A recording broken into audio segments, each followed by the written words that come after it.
Yeah, So, what I mean is they.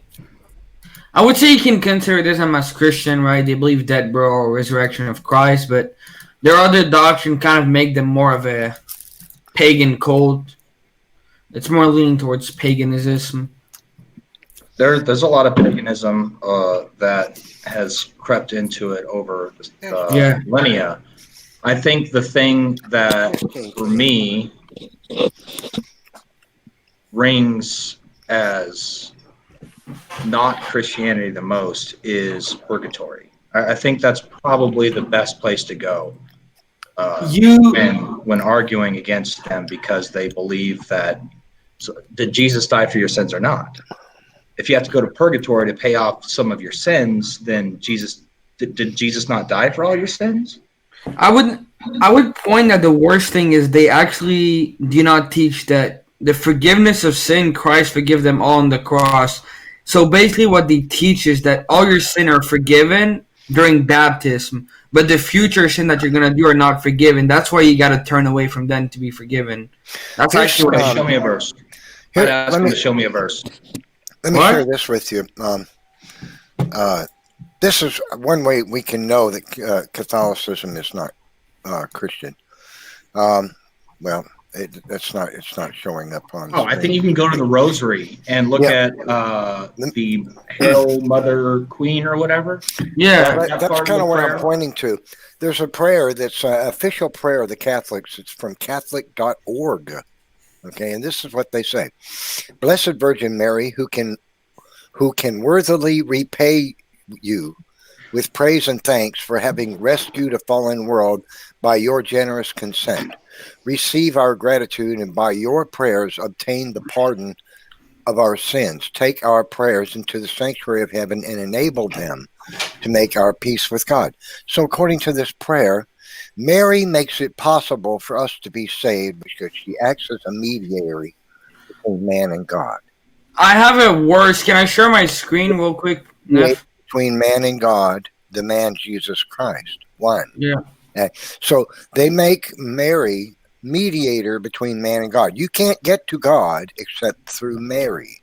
And that is That's why I brought up Christian. Virgin Mary or the Queen Mother prayer because if I remember correctly, it calls her our mediator, and it clearly states that Jesus Christ is our mediator. So this is even Why worse. states that Jesus Christ is our mediator. This is from the Pope. This is Pope Leo. So I'm just going to read a part of what he says. Mary, by her spiritual entering into the sacrifice of her divine Son, made an atonement for the sin of men, and merited the application of the redemptive grace of Christ. In this manner, she cooperated in the subject redemption of all mankind. So that's basically Mary died for your sin. Can you show that again? I have difficulty listening and reading at the same time. Can you share back my screen, Neff? Okay, yeah. Let me, I was doing the thing real quick. There we go. Yeah. There you go. So if Mary is a mediator between God and man, then Catholicism can't be Christian. Because Christianity, the scriptures teach that there is only one mediator between man and God, and that's Christ.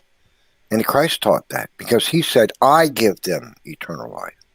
He didn't say Mary enables anything for me to do anything. And actually, Catholics literally just make stuff up. They just make stuff up. And actually, in Luke 11, you have the first what was that? Bob, I'm sorry. What? What was that? Who said that? Somebody makes up some. Yeah, Catholics just make stuff up. Oh, okay. Catholics They don't have the Bible's not their foundation. That's the problem. It's their tradition. That's true. The church and their tradition says that's exactly right, Bob. Well, and what were you saying, Will? I'm sorry I interrupted. Yeah, so Catholics will basically say that if you say, the tradition and all that type of stuff, they'll say, well, a tradition never, contradicts scripture and all that type of stuff. But actually it does. Like, their whole stuff is contradicting by scripture. If you actually look how to go to heaven by Catholicism, is if you die while doing a sin, you're going to purgatory. And if it's like a mortal sin, like fornication, a sin that you do willingly, you'll go to hell. So it can basically be a Christian all your life and decide like, you know, this morning you would do fornication and you go to hell if you die. Snake, I see you got yourself about a $32,400 microphone set up there. It was $60 actually. $60. Mm-hmm. You telling me you can buy a world-class microphone for $60, or is it just is it a faker? Is it a cheapy piece of crap microphone made to look big and fancy and expensive? It must be for $60. Does it really have awesome sound? Does it sound okay? You sound fine. Then there you go. Okay, I guess. Maybe a little bit of echo. Uh-oh. Just when Pay he. what you pay for, I guess. Oh yeah. I'm wearing a $50 Logitech headset, and they always have excellent mics on their. I like Logitech. Yeah, I don't like any of their other hardware because they make you install this Logitech software. You have to install this big bloatware to be able to use their stuff. But this simple headset, I don't have to have that. But their headsets are good. They have pretty darn good sound, and the microphones always work excellent in Logitech headsets. I like their mice. Yeah. Well, I've got headphone sets with a microphone as well, but it's a firm called Razer. I don't know where it comes from, but converting it to US dollars, I'd say it would be about $50, $50 US. Yeah, for $50 you can get a good one. Yeah. Yeah.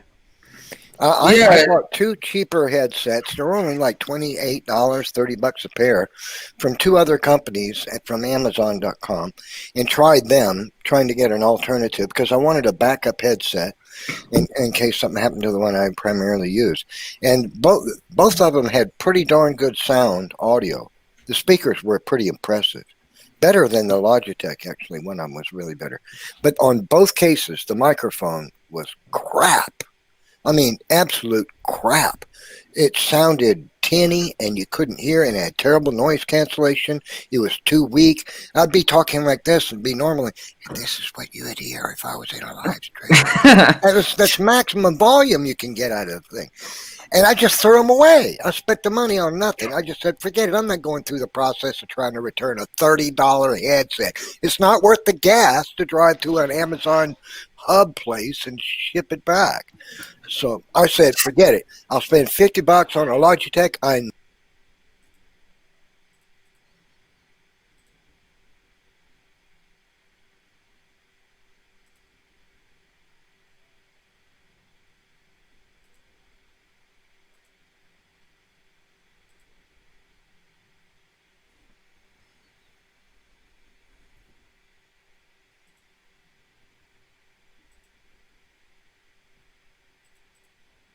think headset is like you can get some good one for like $50. That's unreasonable though, Nephy, because evolution is not true. So how could we talk about how it is true? Yeah, well, I don't know, man. This is a weird word. We've entered into the twilight zone. Snake, we weren't having problems with that monster microphone and had to reboot or something. No. Just accidentally clicked leave. It is a little bit low sounding though. Maybe you're turning the volume up in Windows on it. I don't know. He hadn't said two words. We can't really tell too well. Yeah. So what's on your mind tonight? It's hard to jump in there. Well, I was interested in the Catholic discussion a little bit. Oh, okay. Oh, you want to speak about Catholicism? Hello, Barry. We got Someone named Barry in here. What's up? Can you hear me? Yeah, you're a little bit low, but oh, cool. This is my first time doing anything like this. Oh, really? I think he sounds fine. Okay. Oh, thanks. Okay. So, Barry, Yeah, tell us something about yourself. I know who Snake is. Snake is it's a godless evolution guy. How about you? What's your Barry? worldview? Yeah, Are you an atheist? Are you a Christian? I'm not a theist. I just figured. Can you hear me? Oh, I think there's a delay. Yeah. I'm sorry. Yeah, we can hear you. There must be a delay. Yeah, I said. I think it's. I think it's bad for your stream to have this many theists on. Okay, you're trying to come help out. Well, we appreciate it. It sounds like there is a So- lag. I think a lag of 5 to 10 seconds. Actually, it seems really Yeah, that's big. really weird. That's a really annoying lag. I'm gonna leave until I can fix this problem. So I'll be back. Yeah, do come back. I didn't think it was. Well, okay. So, Snake, why were you interested in the Catholic thing if you're, what, an atheist? Yeah, but do any of you guys have Catholic backgrounds? Sorry, what? Do any of you guys have Catholic backgrounds? Yeah. I didn't. Interesting. 'Cause I did. Yeah, I have a big Catholics background. I'm no longer a Catholic. I'm a Baptist now, so I'm more towards like Protestant side. Yeah, I know a bit about the church history. I went to Catholic school, and never once did they say any of those prayers that you talked about, or teach them, or talk about The where rosary? they came from. Well, They which never did the I don't- rosary.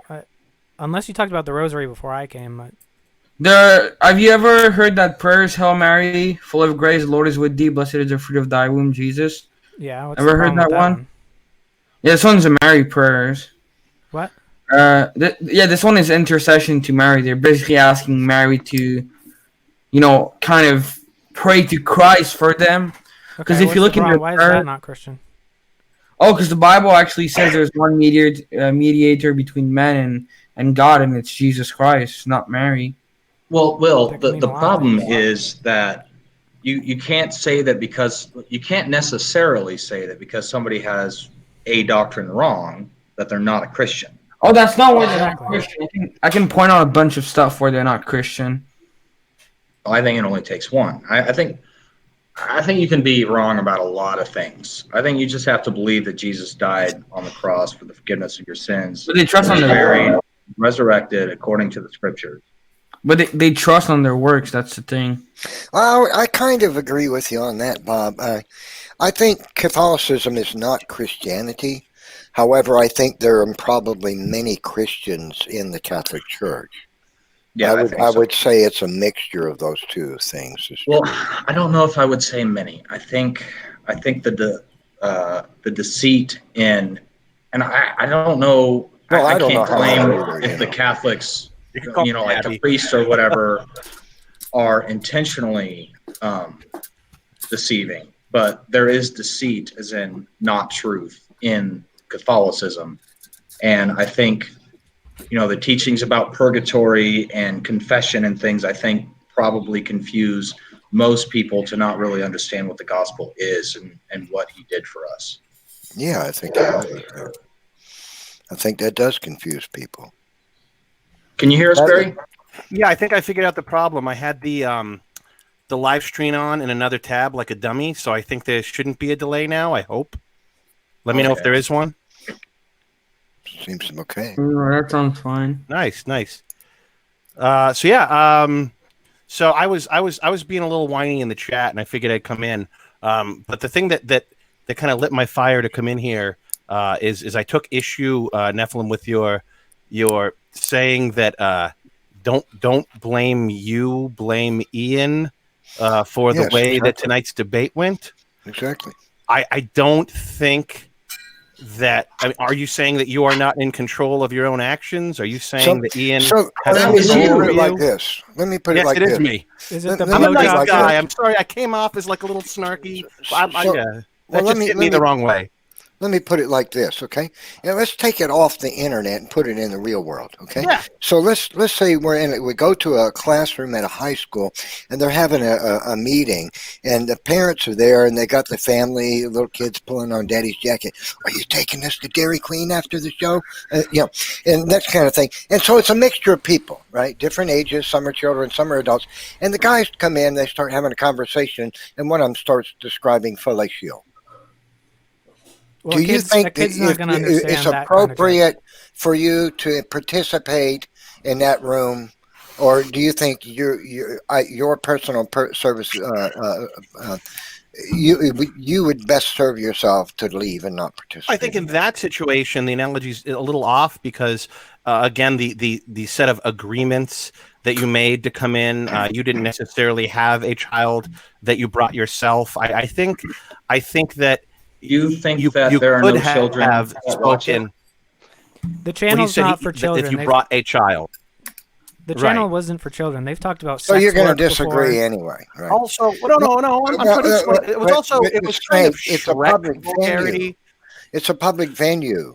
Are you telling me you really don't think that the kids look at everything on the internet? Because I tell you, they see everything. Right, but I still think it was possible for you to interrupt and say, "Hey, this is inappropriate. I object." Well, it's too late already. I don't want to participate. That's how I feel. Okay. Right. But If, just if saying somebody's was going to show responsible that for your little, actions. that much, that less, that little bit of that much, an absence of class, and say something like that, I don't want to be present. I don't want to be a part of it. He was That's a how troll. That's how I feel about it. And Right. and honestly, understandable.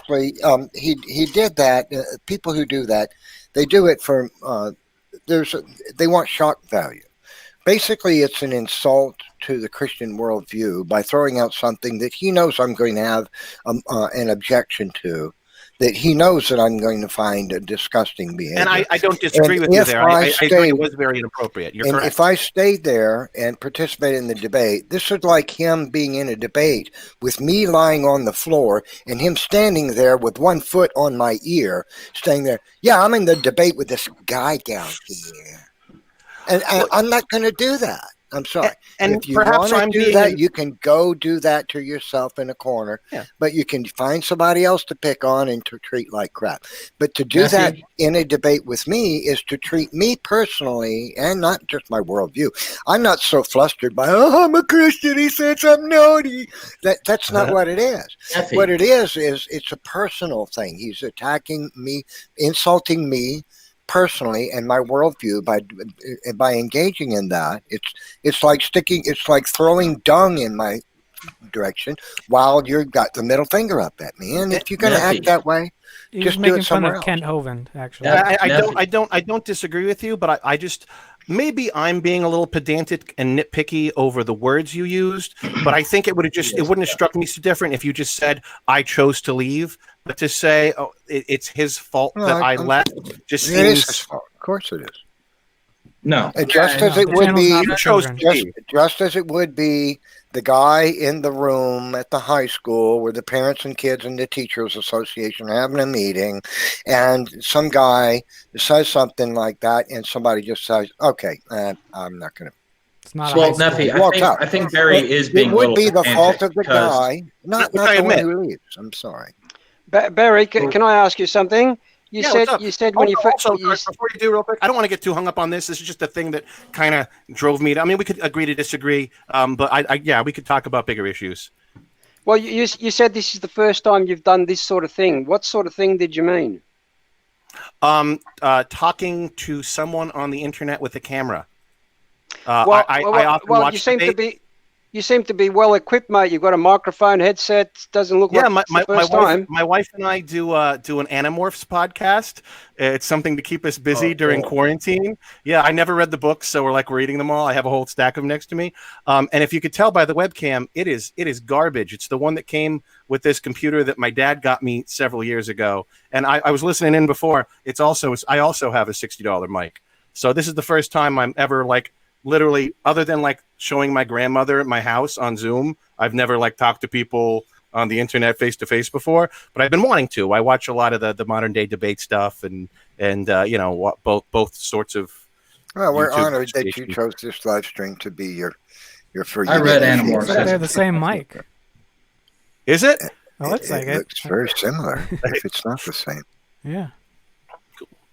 I'd like What's to the- show now it it looks like it's identical. Shill your podcast for a second. What is it? We haven't aired any episodes yet, but actually, okay. and just based on the whole not wanting to say vulgar things, the title itself is a lewd play on words. So I'd rather not share it, but just out of respect for Nephilim Free, I don't want him to go through the same thing he just went through. But Oh, that bad, is it? no, it's just I'd rather George. I'd rather be safe than sorry. It's your house. I don't know your rules, so I don't want to. So take any chances. does it include a 4-letter expletive? The title? No, it's Shrek style dirty, as in it's not really unless you know what you're looking for. Okay. What? Well, okay. Yeah, that's what I say, Bob. What? Is your title innuendic? Yes. Okay. So, I mean, I don't know. With cartoon characters. Yeah. It's a really dark Animorphs isn't- series. Super dark. Well, I guess- I've never read it before. There's some intense themes in there. Yeah. I liked it. I liked But it. I don't want to hijack you. Oh, I'm loving it so far. But I don't want to hijack your stream talking about an old YA book series from the 90s. Man, I like that book series. Anything's on the table, especially worldviews, things directly related to what is to worldviews. Yeah, I just That's what I do. Yeah, as I tried to mention earlier, I introduced myself as not atheist because I don't know how you all use the word atheist, and I know it has certain baggage. With I just accept what the to. definition has been of atheist in the dictionary for the last 175 right, years. see, that's why I don't use it, because you don't use it the way Oh, atheists so because you don't like the definition of atheism, you want to use you want to try to redefine it. I get it. Yeah. Well, words. All right, well, The dictionaries have many meanings, actually. What Barry said. Words evolve. but also, but some words really, the meaning of the word is so simple, and that evolving, that really there's some words that just really don't take to evolution unless somebody's paradigm is involved in trying to change it for an agenda, and I think that's the case with atheism. I mean, there is an acceptable word or two for people who don't believe God exists, but aren't ones who claim to know that God exists. There's agnostic, there's skeptic, but atheists want to cling to the word atheist to describe themselves, because that's how they want people to think of them. They want to identify as an atheist. But then when it comes to what that actually means, they'll back away from the definition of atheist and attempt to redefine it and say, what I think is, There's no such thing as what that actually means, and the reason I actually shied away from the word. Of course there is. Because the way we use language, define language. So if I came to you and I said, like, in a conversation, and I said, "Oh, would you hand me an umbrella?" and I expect you to hand me an apple, then we have a miscommunication. But if I say, "Hey, when I say umbrella, I mean apple," would you hand me that umbrella? Even though the words we're not using don't match the standard definitions, it doesn't matter, because we've established a clear way to communicate. No, it doesn't work that way with atheism. Let me explain what's going on. Wait, no, Nephy. Atheism has been defined. We need to lay down what is the definition that we're going to agree upon. I think it's been agreed upon. Let me explain what is really going on with the word atheism, atheist, and atheists. The word has traditionally meant, since ever, one who does not believe in the existence of God. Or one who believes God does not exist. I don't care. That's been the definition of atheist. Now, there are, as I pointed out, other words to describe other ways of thinking about the existence of God, whether you believe he doesn't or not. There's skeptic, there's agnostic. I don't care about those either. Okay? So what has happened in the last generation or so is this.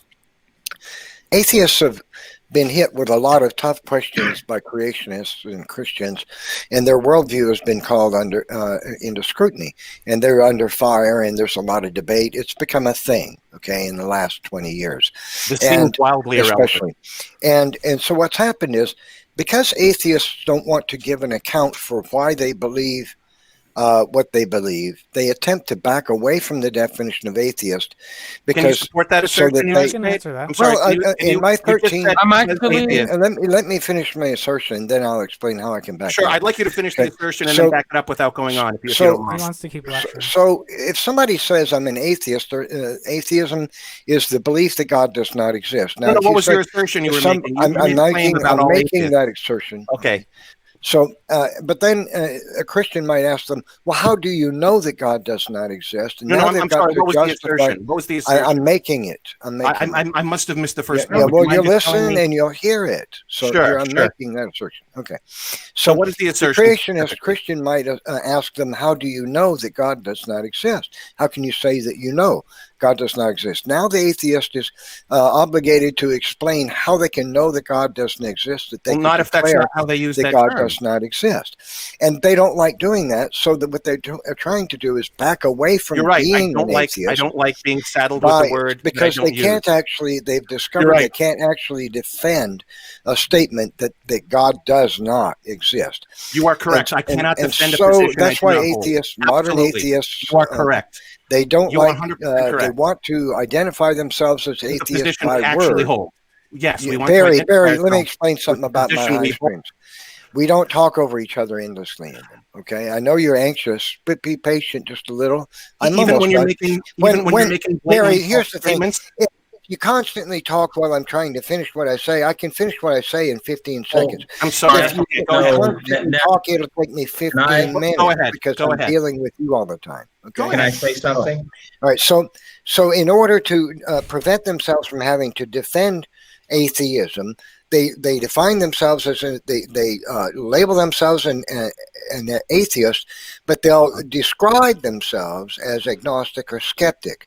It's just a game they play in order to try to prevent from having to defend the statement that God does not exist or that there is zero evidence for God. That's what's going on. Why should I try to defend a position that I don't hold?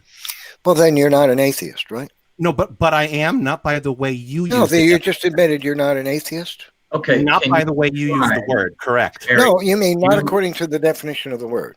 Well, Not according to your definition of the word. No, I don't have a You don't like definition. the It was word, Barry. defined Can you define? a long time No, I ago. like the word. I'm letting you know how I use Right. the Well, word. that's inconsistent, Barry. That's the point. The word How means you what use it it, means. yes. It The does word not.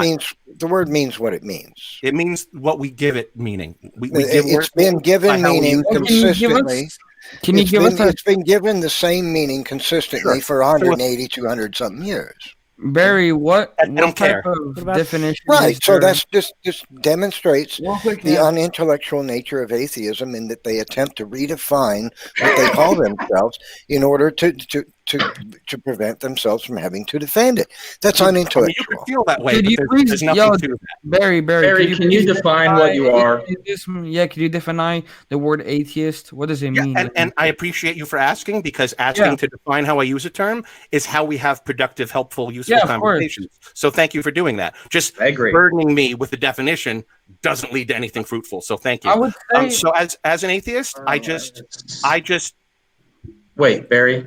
yes. There is value in going back to the source documentation about a definition. There can And then be saying this is what the definition is. Can we agree upon this definition? And then you're saying that you don't agree upon the definition. So then we want to hear, well, what do you think it means? And maybe we can say, well, what if we use this word and we're talking about this thing? Yeah. And we're talking about the thing that you defined as atheism.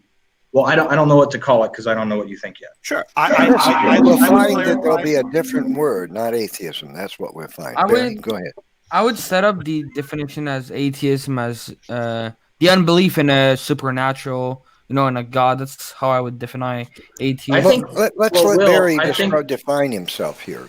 We need to know what his position is. Yeah, let's try to tell us what his position. No, thank you. And go ahead, I'm sorry, Bob. I can't see. What's your name? The sorry, gentleman with like the red beard. I can't see your name. I have bad eyesight. Bob. Bob. Thank you. So Or when you said, whatever you prefer. But when you said, tell us what you think it means, I would just want to change that to tell you what it means to me or how I use the word. Dr. Will.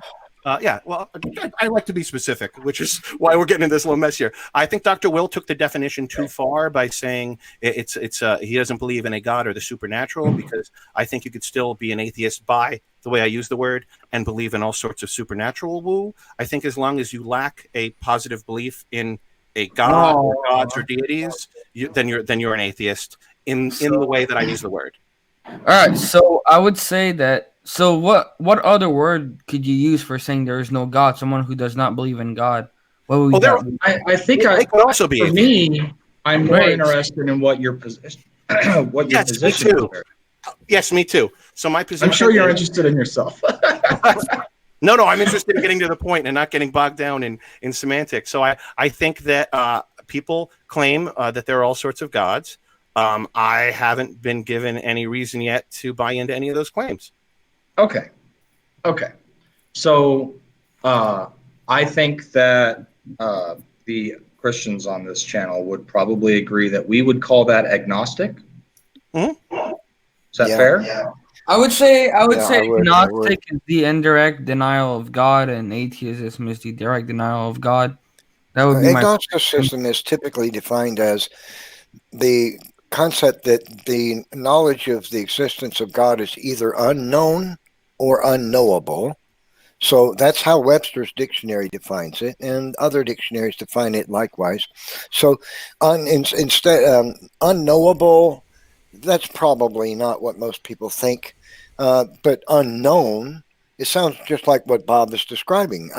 He says, I've not been given any reason to believe that any God exists. So to him, God is unknown. So the term agnostic fits precisely how Bob is defining himself, but he's going to label himself an atheist instead. Well, no, Yeah, so because I I'm was also just- agnostic. Right. Well, no, I would can we just- It's a contradiction in terms to be agnostic and atheist. Sure, not by the way I'm using the terms. No, but Bob, Gnosticism- Barry, let me explain something to you. The Oh, please. word atheism I thought means you were against belief that talking God over does people. not exist. No, it doesn't. A Though. belief That's that not how God I'm does using the not word. exist. You're Sure. not going to redefine atheism when you go to your grave with your hand sticking out I of the know. ground with a crucifix and it's screaming. Atheism means this. You'll be wrong then. Uh-huh. Right. Okay. And in 10 years, when everyone is using the word atheism the way I'm using it, you'll be wrong then. We'll just have to wait. But and see. everybody isn't. Only if you look- atheists are. Yeah. You know, if you That's go the look, thing, Barry. In the 7 billion people on the planet, the only ones that define atheism the way that you do is the 92 million people on the earth that say God doesn't exist. Yeah, You're so- the only ones. Okay, so Is this- you're so what- trying is to this- redefine atheism to prevent yourself from having to give an account for why you can state you believe you have a belief that God does not exist. But I You don't believe- have that belief. But that it would be I don't. it's like a statement that I've been presented with enough evidence in examining the world around me and myself to know there's no reason to believe in the existence of God, that God does not exist. It's a No, I positive don't believe assertion. that. It's not. But what you just described yourself as is agnostic, clearly. That you have not been given enough I don't know reason how to believe useful in it is to focus on the So, definition of the I don't word. think it is either, Bob. It Bob, annoys me I- that atheists try to redefine the word. I think what our conversation I just would wanted be to get better past served it. You're hung up on by definitions, talking friend. about whether or not God actually does or not exist. Yeah, let's forget the words. Let's get to the meat. Let's get into the meat and potatoes. Yeah, good. Okay, so what is your you the way that you were saying your position implied that any religion was on the table for you, and you don't know which one is right? Or not at all. Yeah, absolutely. Sure. Okay, so how much have you looked into it? What do you know or think about the various religions or? I mean, yeah, fair amount. Pretty familiar with. Well, actually, Nephilim Free, you would love to meet my parents, because not only are they Catholic, but they are like a special kind of woohoo Catholic, where they go beyond regular Catholicism and do all sorts of what do you call it, like localized superstitious stuff that they add on top of the stuff that Catholicism already adds on to Christianity. So that would be a funny conversation. But yeah, I grew up with that, so I'm kind of familiar with that. Did a little looking into other religions around the world. Mostly I'm kind of satisfied with knowledge that I found that kind of explains why we have kind of this desire to be religious. It's kind of part of our nature. Forgive me for saying the way we're designed to, we've evolved as creatures that anthropomorphize and seek patterns. So it just, doesn't make sense to attribute things to supernatural when but only experience natural explanations. Sorry, right. But feel free to talk over me. Sure. If let's say Christianity is true, that's what I believe, and God made the universe and He made people. it would make sense to me that he would make people in such a way that fit that criteria that you were speaking of. So you're saying that we evolved to like have some sort of need or something for religion, I'm saying or faith or belief in a higher power. But if God made us and he wanted to be known, then it's the same thing. Like it doesn't create a distinction between the two is what I'm saying. Right. If I could, That would. Sorry, man. Yeah, I feel like I've been talking over. What's your name, hat guy? Taylor or Snake. Taylor, hey. Whichever you prefer. What do you prefer? Doesn't matter. All right, cool. Snake's cool. Yeah. Reminds me of Metal Gear. All right. I thought that was what gonna the name came from. No, it's a reference to the biblical snake. Ah, Basically, the name dubious. "Snake was right" is about how the knowledge of good and evil is a good thing, and that's the summation. But oh yeah. So why do you think that? well, I wanted to get out my my first comment first. I think that going back like a minute or so, that minds would have evolved to seek patterns and basically assign meaning or purpose to things. And so when we see lightning or something, we don't understand, minds are not wired to understand that in a naturalistic sense, in like electrons and stuff like that. We understand behaviors as purposeful, and so we understand the behaviors of nature as purposeful as well. So if I may, there was that's why actually a story about an emperor. I forgot who it was who, when he found out that his ships were lost at sea, ordered his men to give the ocean X number of lashes for in exchange, like that sort of thing. Yeah, that we see that intent in nature. Yeah. So Taylor, you really believe that because man couldn't explain earthquakes and lightning, that he believed there was an imaginary sky daddy causing it? Let me give you something to think about. They've explicitly if that were true, let's just pretend for a second. If that were true, then then that contradicts what modern atheists say about themselves, and that demonstrates that the idea is a poor argument. Here's why: atheists today would say they see no evidence for the existence of God. So, all right. So, when prior to the modern era, man didn't have modern technology to speak of in 1500. Right. Man wasn't going around believing that God snapping his fingers was why the thunder was rolling in 1500, and so or 1700. So if you're going to say that man envisioned there was a sky daddy because he heard thunder and experienced lightning, and saw experienced earthquakes, then how come you don't believe in the existence of God by the same process? You're telling me you're saved by modern technology. Well, we figured out what lightning was, but that wouldn't be the case for somebody in 1700 or 1500 or 1400 or 1300 or 1200 or 1100 or 900 AD. I'm not following your argument because they did believe in lightning gods. Can I respond to that now? No.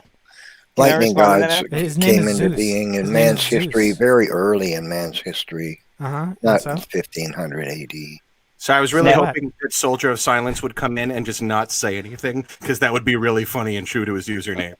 Right. Awesome. Oh, science! I thought it said silence. I really need glasses. Oh, ignore that. My joke just fell on its face. I'm sorry. Oh man. Actually, no. Your joke worked. I don't think you realized how well your joke worked. No. His joke worked. I would say this too. When an atheist says that they haven't seen any valid evidence for the existence of God, I say that statement is completely bogus, because I believe everything that a person sees and experiences throughout their whole life testifies to the existence of God. That's just like the worst argument you could possibly give to an atheist, because we know what we believe. We know what we believe now. Actually, it is. Because here's why I say that. That you're trying to mind read us. Here's why I say that, because I can explain how everything around us testifies to the existence of God. You say you can, right? Yeah. Well, For you, it makes to be sense. fair, Can I stop you guys so there I because say, I just just joined like in? the Bible says that man has no excuse, I think it's a bogus thing when an atheist says, I haven't seen any evidence for the existence of God.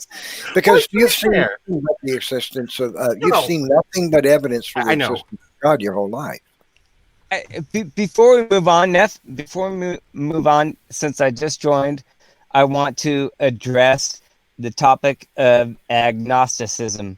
Oh, no, buddy. No, we're not going to do that.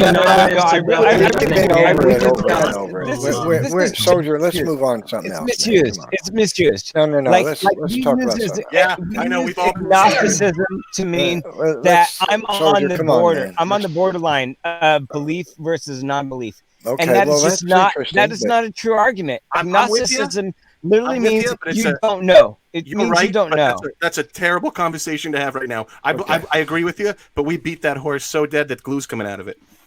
I mean, no, you guys were just talking about that. Let me throw out something. Talking about what agnosticism is, and it's just a fallacy to think that agnosticism is even a position you should have, because everybody is agnostic. Everyone. Let's not go that. We're moving 100% of us are agnostic. Here's something I don't disagree.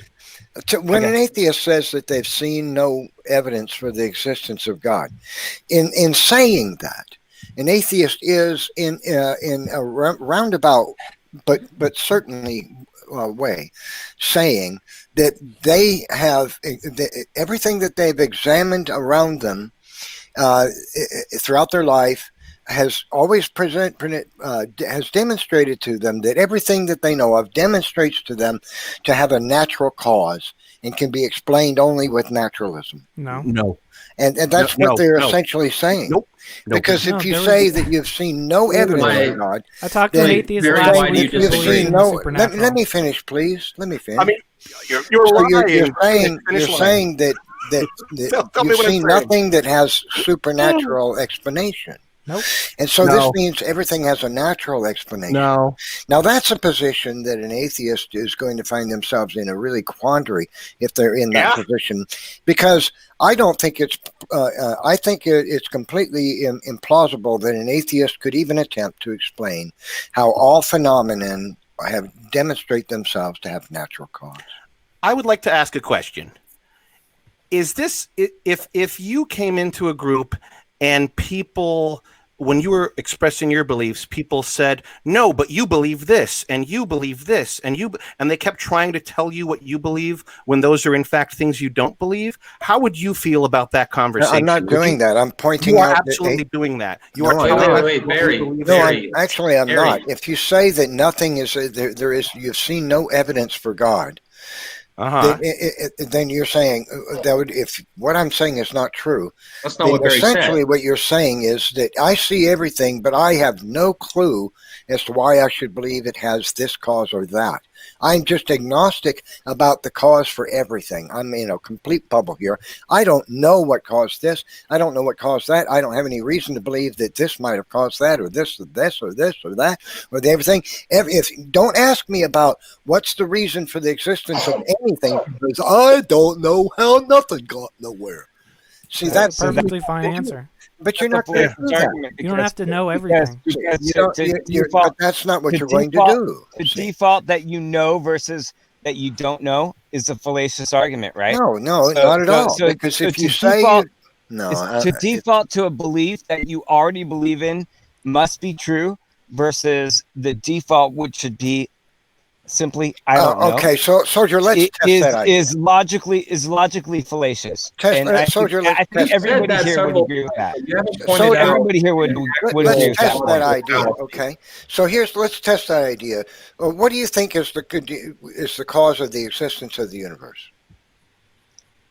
So the default position. Is it a natural thing or a supernatural thing? Regardless of what I think it would be. Can you answer my question, please? Yes, I will he's answer. Asking what your opinion is. I will answer. Sorry, who are you asking?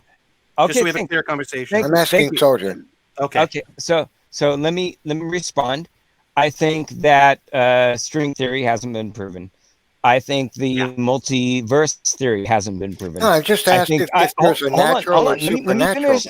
I think all these theories are possible explanations for that. Okay. But at the end of the day, at the end of the day, your answer is, I don't know. Repeat Great. those three So, words. but I don't do you know. think that the universe I had a don't know. natural or supernatural cause? He said he doesn't know. No. I would go further to say that I have no reason to think it has a supernatural cause, since I've never heard of any reliable Okay, evidence for a excellent. supernatural cause. Okay, so That what does is not it? mean Are that we I'm saying it is a talking- natural cause. Hold on, guys. Hold on. Great, Barry. Okay, so Barry, let me ask you another question.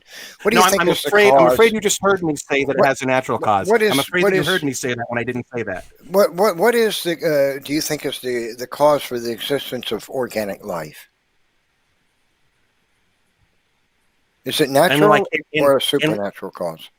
Again, I have no reason to believe it is supernatural, since everything I'm aware of is natural, and nothing I know everything of is natural. supernatural. There you go. I didn't say there that. You go. I didn't Thank say you, Barry. that. Thank you so I didn't much. say that. Thank I didn't you say so that. much. You think Is everything is natural? I didn't say that. I didn't say Everything that. is natural. I didn't. You I didn't say that.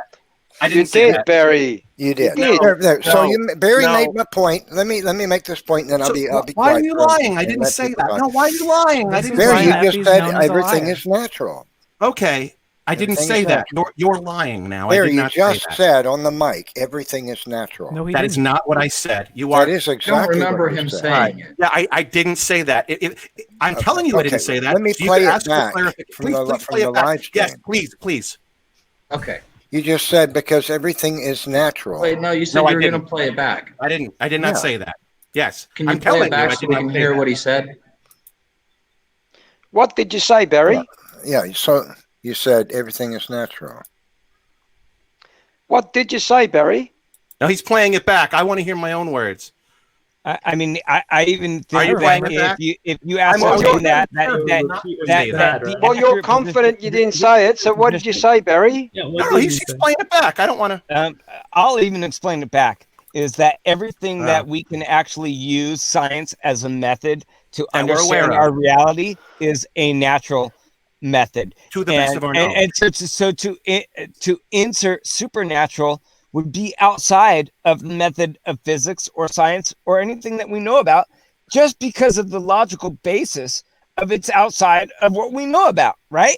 So Yes. So science so as Barry just Barry basically said what is just a logical thing, that since you can't understand a supernatural because it's outside of natural, right? Outside of the laws that we understand as human beings, that you can't answer that. Okay, as so an everybody be quiet for me for just a or moment. anything Okay. anything He's else. gonna play Everybody it be back. quiet for me can't for enter just it. a moment, please. He's going to play it back. Here we go. Listen. I mean, you can play it back. I know what he what he meant. I do too. I know what he meant. Everybody be quiet for me, please. I've got it all queued up. Here we go. This is great, guys. I love this.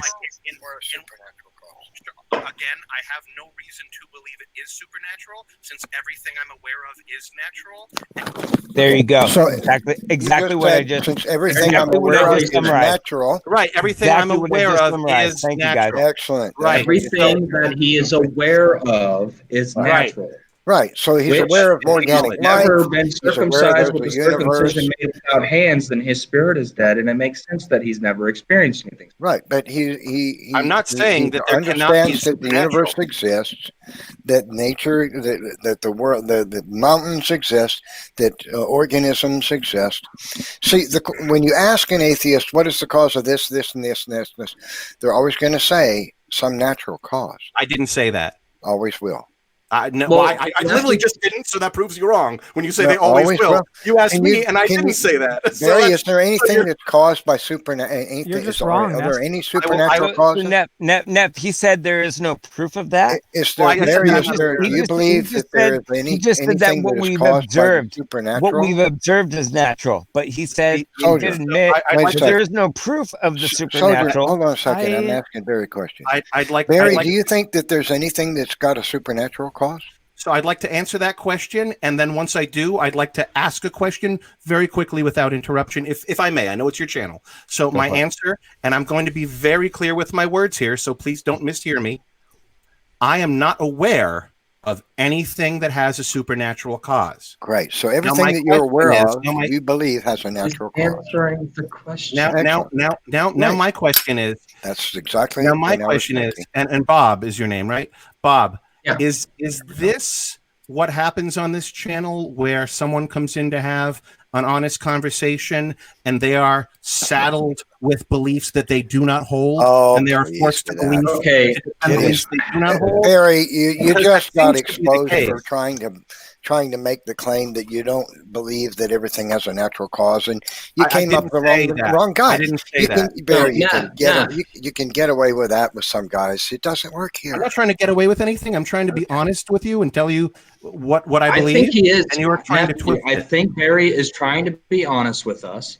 And okay, I think so you're putting words in his mouth. No. And here's the thing. Here's the thing. I said initially that atheists say that I said I'm right here. believe that everything that exists testifies to the existence of God, and atheists don't believe everything is a natural explanation, but I believe everything has a supernatural existence, except for, of course, the things like rocks rolling downhill because God's not pushing them over. That's just a natural process, right?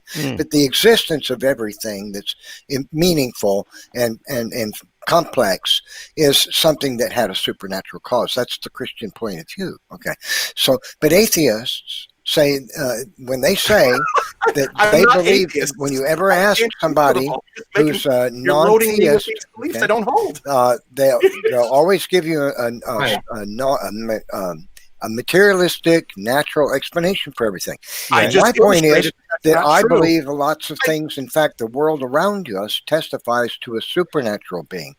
And that's why I pointed out when you ask an atheist about the origin of any given thing, they always give a naturalistic explanation. That's just wrong. Right. I met an atheist last week who says that the universe was created by the supernatural. He just believes it wasn't a god.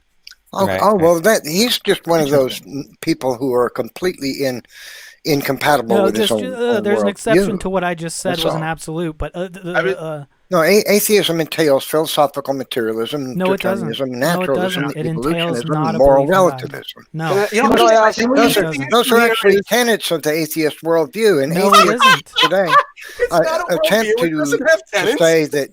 Atheists today attempt to say that's not true because they don't want to have naturalism is a worldview. Yes, atheism is not. And naturalism, both philosophical and methodological, or humanism. It's a lot of sort of a Can I ask fine Barry a line. question? Barry, wait. I've been quiet. I would like to have a chat with Bob. Quiet. Be quiet. I've been patient. Sure. I've listened to you. Now you listen to me. Oh, baby, bring it. Baby. There you go. So you keep interrupting. Those things. I'm sorry, I won't do it again. Here you go. Those things that you're unaware of, could they maybe have a supernatural explanation to them?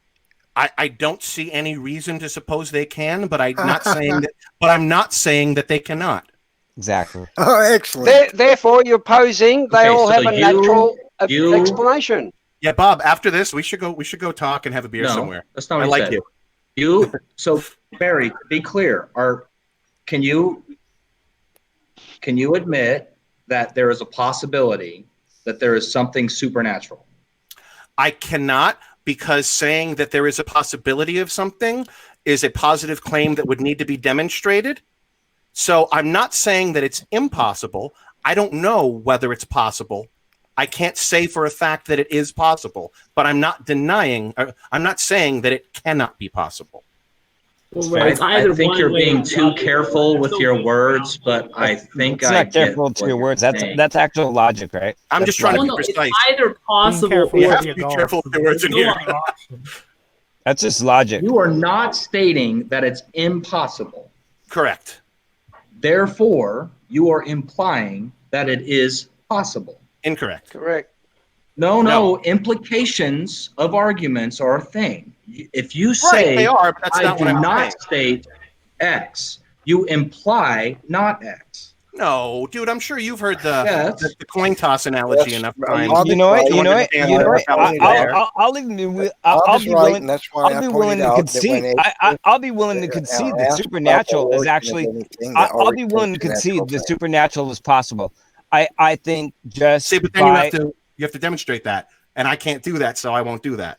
No, and that's fair. I can't demonstrate it. I'm just giving these guys an out of the fact that I'm giving these guys an out of the fact that out of all the possibilities of what has created the universe, that a supernatural cause was possibly that. But if you have to face reality, none of you guys can actually prove that. There's no actual proof. I can demonstrate. And the reason that is the very definition of the word supernatural, right? Okay. Can you prove? No, not necessarily. The very definition of the word supernatural means something outside of the natural world that you understand about reality is outside of your understanding of what is natural. So it's not outside of our understanding necessarily. Something that you have to reject because it means Soldier, you don't know. No, Soldier. Here's the error in that thinking. We can discern and we can get an inference about the cause of things, even if it's something beyond our immediate grasp. So, let me ask you a question, Barry. Barry, do you think that matter, that molecules can participate in? Well, let's see. Do you believe that molecules can plan for the future? Are you asking me? You're not going to saddle me with the belief? Do you believe that molecules can plan for the future? That's an interestingly worded question because individual molecules or groups of molecules, no, I do not believe that they can plan for the future. However, I acknowledge that we are a group of molecules, and we, as humans, are able to plan for the future. Yes, we do. So you think so? That's correct. So here's my follow-up question to that. So here's my follow-up to that. Is it correct then to believe that you believe that because of the volume of molecules involved in creating human being and the complexity of how they're arranged in three-dimensional space gives molecules the ability to plan for the future? That the volume of molecules involved and the complex arrangement of different types of molecules. It doesn't give the molecules that ability. It gives the item that is made up of molecules that ability. Well, that's what we are as molecules. Hold on. Composition fallacy. Computers can plan. Yeah. Okay, so no, computers don't plan anything. They do. No. Wait, guys, everybody quiet, please. This is the composition division fallacy. Computers don't plan anything. Computers don't plan anything. Man, we want to hear any more. Programmer.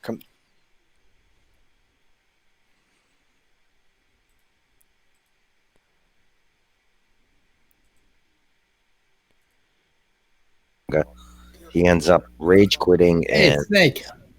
What up? Yeah, Snake. pretty good. I saw you over on Neph's stream. How'd that go? Oh my god, it was painful. But do you guys know why he actually quit? He didn't like the joke. It was the blowjob joke. He couldn't handle that.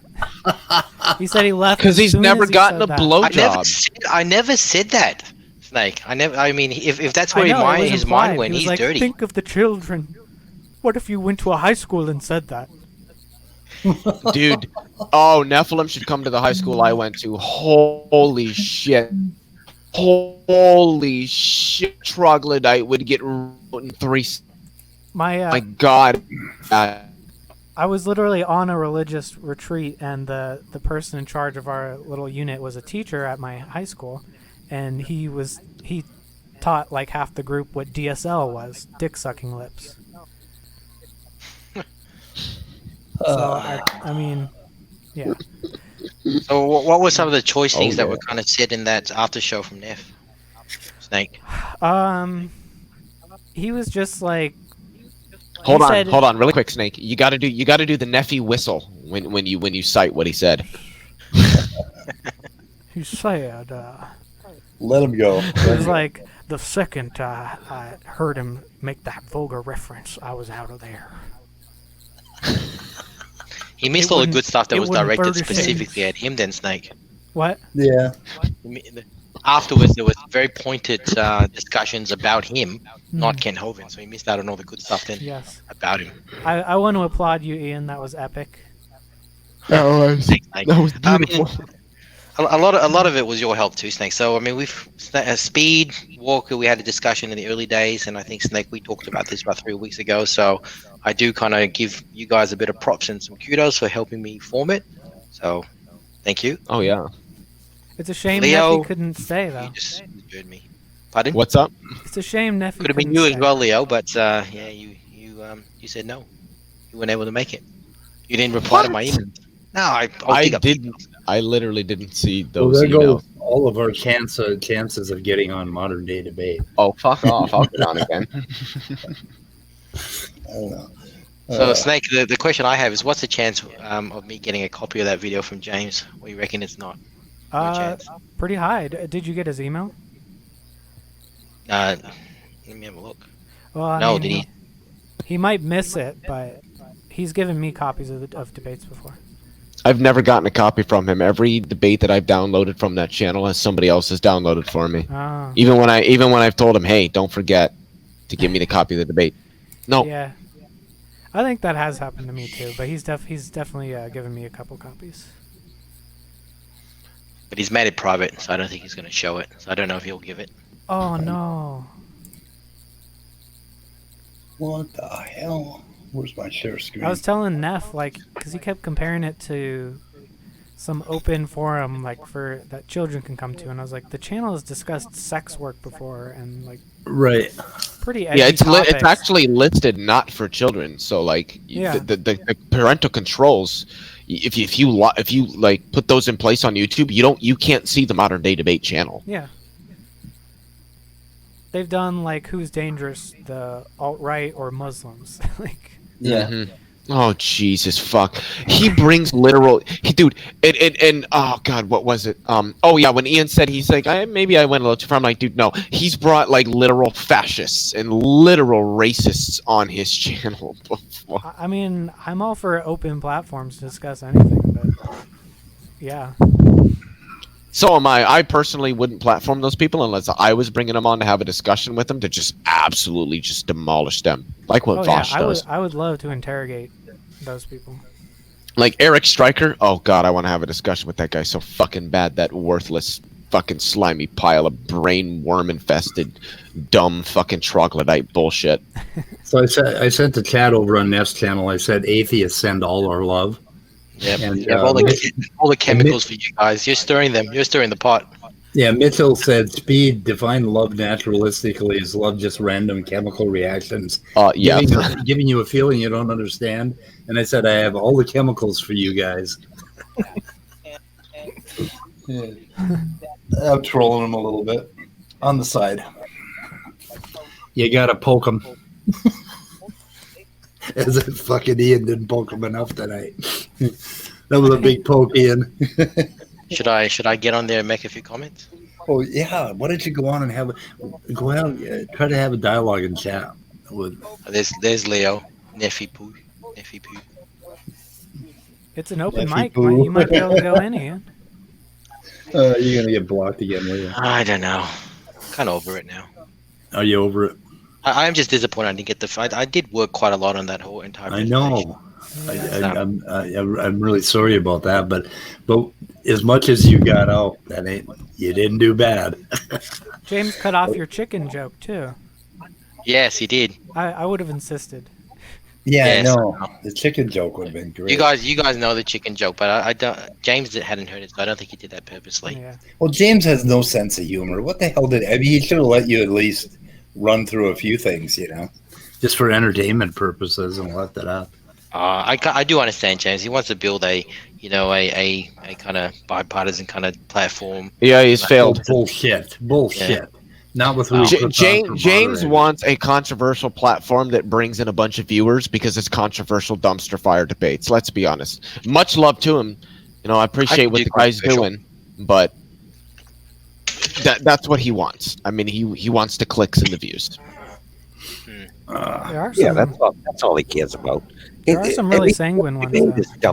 Yeah, there are really good debates. Like the one between Michael Jones and Michael Shermer yesterday that he premiered today was an awesome debate. I like Mike Jones, dude. That guy does his homework. He's honest. He like I would love to have a discussion with, like, not even a debate, just a discussion with him, just because it would be so substantive. It would just be great. He is. Like, to me, he's one of the best YouTube apologists out there. Yeah. Like, if not the best, in my opinion. I disagree with almost everything he says, but I still like him. Yeah. And it's because he's actually substantive. Yeah, he actually brings something to the table. Yes. Instead of just being like, you just want to sin. Exactly. Yeah. Which Nephy accused me of tonight, of course. I told Mitchell he gets my oxy flowing. You just want to sin. I can't whistle right now, but you just want to sin. Actually, it was God exists. You just don't want to acknowledge it somehow for some reason. Oh fuck, fucking Nephy. Should we listen to Joel rage quit? Yes. Does Gavin go off on Spitchcock at all? He shut your mouth, Spitchcock. No, he Jefferson is hammered, and he doesn't say anything. He just sits there. He's probably laughing his ass off. Jay jumps in for about 2 seconds and gets tossed out. That's actually, I think, coming up pretty quick because Will was battling. But anyway, all right. Should I play it? I'm tempted to join Nephy's stream because Redefined Living is there, and me and him could probably actually have a pretty substantive discussion. Anyway, go on. Tape Deck just said Nephilim Free is the most dishonest person here. But anyway, ask him. That's why you just want to change the topic. The administration's new deal because they answer the question, Joe. Are you our side? Distributed Mein Kampf publicly in the United States before the war. Do you think the German public education system goes into that much detail, Joel? Yes, they do. No, they don't. Well, the Germans that I fought with, That's how she doesn't and know. I talked a lot about it. I don't know what she's not German. He fought with Germans. Who are you talking about? Really? How do you know that I'm not German? Fair, lady. You're not here to have a conversation. You're just here to prove that you're a hater. Yes, I'm here to state the question. Are you our scientist, Joel? No, you're a hater. Ask the question. No, you're just a hater. You're not asking questions. So Are you our scientist? All abusers do is you ask the same question 5 billion times. I'm abusing you by making a question. Okay, look, your questions aren't legit. Let me tell you how. Are you our scientist, Joel? I'll be right back. Listen, okay? This is how you operate. Yo, you should control your woman. You will act. You will act. Joel, asking. this You will woman act. is. Ooh, Will just said you should control your woman. Can you imagine? He's fucking 15 years old and he's talking like this. Exactly. What I told you, he's getting out of control. These guys have been feeding him. You know, they've been grooming him and feeding him, and I think somebody should call fucking child services. I mean, Jesus. It is. It's really sad. Kid. He's getting really bad. You should control your woman. I can't fucking believe I'm a 15-year-old. I'd whack him in the face if that were my kid. Fuck.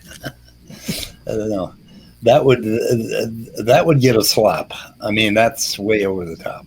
Anyway. You will act like you're asking a legitimate question. You're so innocent. This But is what a you'll do legitimate is question. you will take what he says. Your husband's a scientist. And you will twist it. You will take what his answers and you will twist it. And then you'll run around other people and lie about him. This is how you operate. This is why it's useless to speak with you and to answer any of your questions. Your questions are not innocent. You're looking to lie with his answers. It's called trying to trap somebody.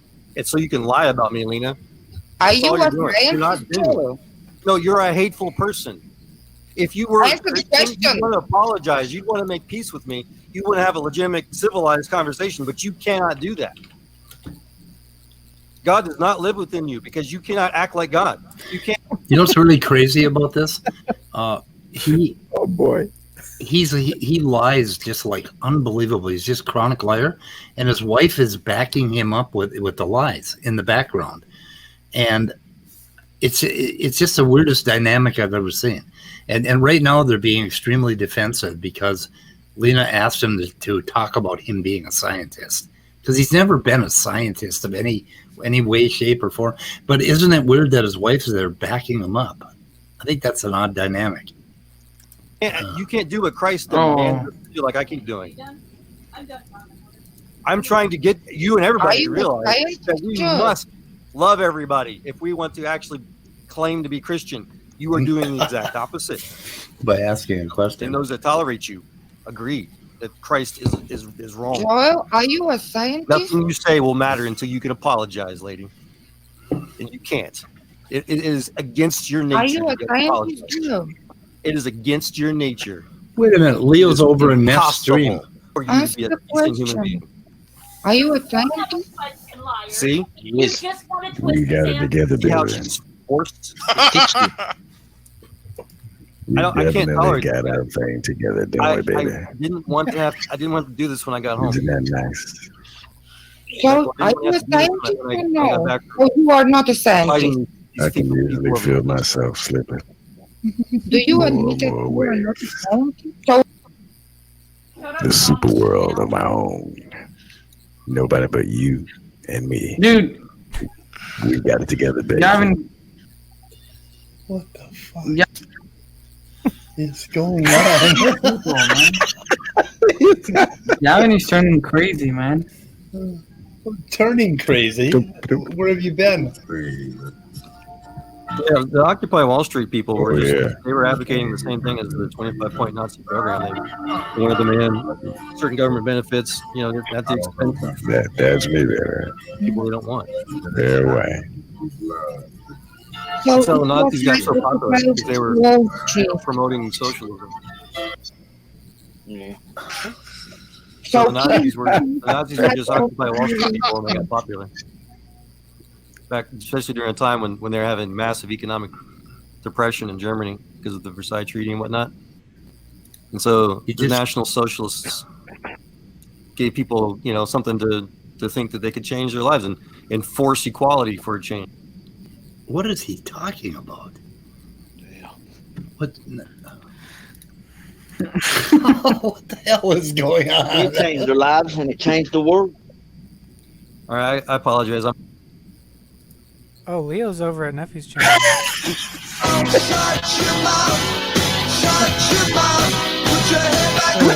I don't know. What the fuck? So, What is this? does it get worse? It's pretty much like this for a little while, and then he eventually leaves.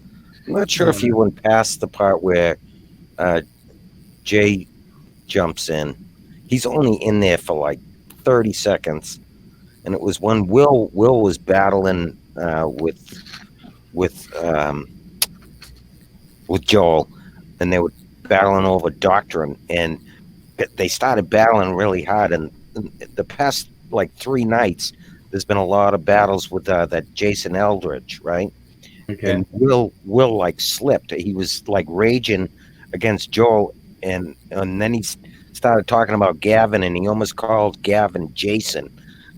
And then Jay Spatchcock was in the room at that time, and he picked up on it, and he said something about it. You almost couldn't even hear it. Like, it happened really quick because they were yelling at each other. And then Gavin booted Jay out of there, so he was only in there for like 30 seconds, and he got thrown out. Oh shit! So I'm not sure if he went past that or not. I don't know. Yeah, I can't find it. He's only in. Well, you'd have to scan through. Like, when I'm on it, when I'm watching it, you can scan through and see exactly where he comes in and put it on it. But he's only in there for a second. It may be coming up. I'm not sure. Yeah, it must be. It definitely is, because Jefferson is still in there. And what happens, I think, shortly after Jay gets tossed out, Jay calls everybody over and he starts up a live stream himself, and Jefferson leaves. Okay. So it must be coming up. To be able to have freedom of speech, to be able to treat it equally. So you are a domestic enemy. But Joel, aren't you? Joel's a scientist. This is what we signed up for. Joe, I'm not trying to attack you or anything. and you guys tolerate. All right, so Joe is a scientist. Joe is. Well, Joe I like this thing so much. Addiction. He has 5 PhDs. This is not the channel for drama queens. Now listen, this is not the channel for drama queens. There. Wait, was that an audio? Was that a voice mod? No, Or that was actually them. Channel for drama queens. And then Daniel's imitation of Gavin's so hilarious. I was laughing so. I don't know. Joel's out, I think, after this. I don't see him come back. So I don't know. I don't know where it happened. Anyway, so Jason Ezard was on the other night, and he was calling for the execution of homosexuals. And he was talking about how he would destroy every mosque in Australia, and he would give them 1 year to leave, all the Muslims. And then he would, I think he was talking about executing them. It's like, man, what a I mean, this is Praise's stream is, I don't know what the hell Praise thinks he's doing. Well, someone have to report him. I think that stuff. What the hell? What do you have in your mouth? You eating a breadstick? I think the other night I almost did a YouTube report for hate speech because that was just way over the top. I mean, it was ridiculous. And Praise is there with his sound effects, and you could tell that Praise is listening to all this, and he's allowing this shit to go on the stream. And I just, I don't know. I just think these Christians talking about us being unethical tonight because Ian made a joke. I think there's a little bit of hypocrisy here. It wasn't even explicit. I'm sorry I ruined your name, Speed, just by association. I think James, I don't know, we'll see how James is. I was surprised that James didn't roll with it a little bit, you know, really. I thought he would be a little bigger than that. I was a little disappointed in James. So, I don't know. That he didn't at least, you know, try to make it entertaining for a half an hour anyway and, you know, leave it at that. I remember he was trying to debate with me probably a month ago or something. Who was that? James. Oh, really? I mean, not debate, but during our live chat. And he was completely unreasonable in many ways. Anyway, so. Wow. James from Modern Day Debate? Or somebody else? Here, the same guy with that was with Lena was fighting. Different James, I think. Speed, different James. Yeah. Maybe Joel, right? Joel, yeah. Joel. No, yeah, we were talking about James from Modern Day Debate. Yeah, Joel is. Oh my God, he's an interesting person. Yeah, he's definitely a con flyer. He just lies about everything, and his wife backs him up on it. Yeah, it is kind of strange. It really is weird. I've never seen a couple like that, actually. I mean, the wife's always in the background making, you know, grimacing and shaking her head like, you know, shut up. I mean, my wife would have called my shit, you know. She actually goes against him a little bit, though, here and there. Yeah, once in a while. Just a tiny bit, yeah. So push back on him, but pretty crazy. So Leo is on Neph's stream, so I don't know. I think we should wrap up, guys. I don't know. What do you think? I'm okay. I'm going out anyway. Okay. Demeter, what time is your talk tomorrow on Side's channel? 3 p.m. EST. So 2 p.m. for me. So, okay. Yeah. I think you should try to nail him. You should try to figure out how he did his calculations and ask him maybe privately if he is willing to share the programs that they use, the scripts that they used on, I forget what platform he used. Mm-hmm. And, you know, see if we could try to reproduce some of his stuff. That would be interesting. Because he did not give enough information to figure any of it out. So. Okay. So, One is sure, there is something. I mean, even that it's his calculations a kind of overall estimation. Yeah. It's still something interesting is coming out from this. And what is important, this is a math. This is, you know, from the mathematics you cannot escape. Right, right. There is nothing you can debate about mathematics, shows or not shows. Well, that's why I want to know more about how he used the Monticello method to do what. It just wasn't clear to me exactly what he was doing, because you can use that to approximate an integral.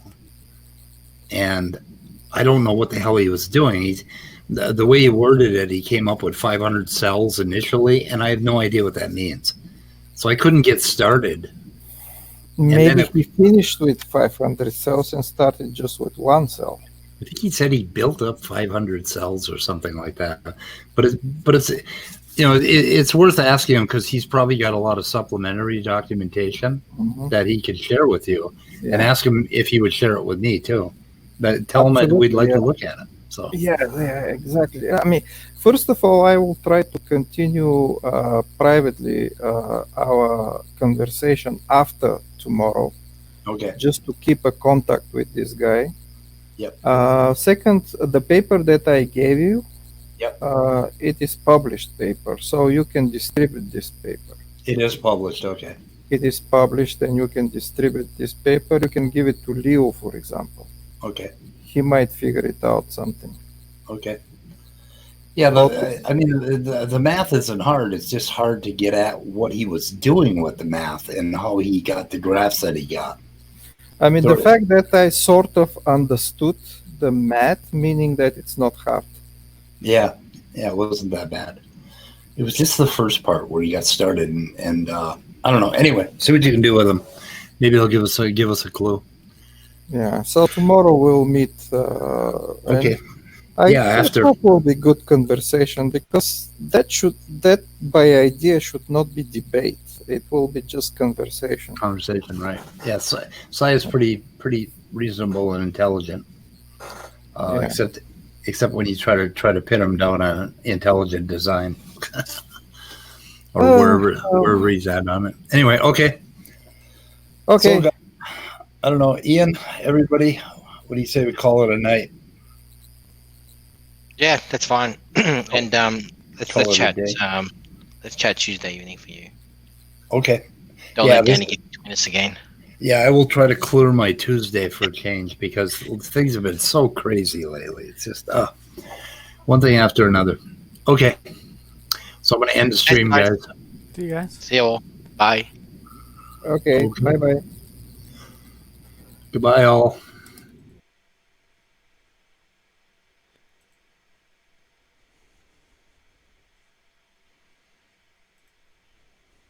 Would you mind just briefly explaining why that cannot happen again? Yeah, I can do it real quick.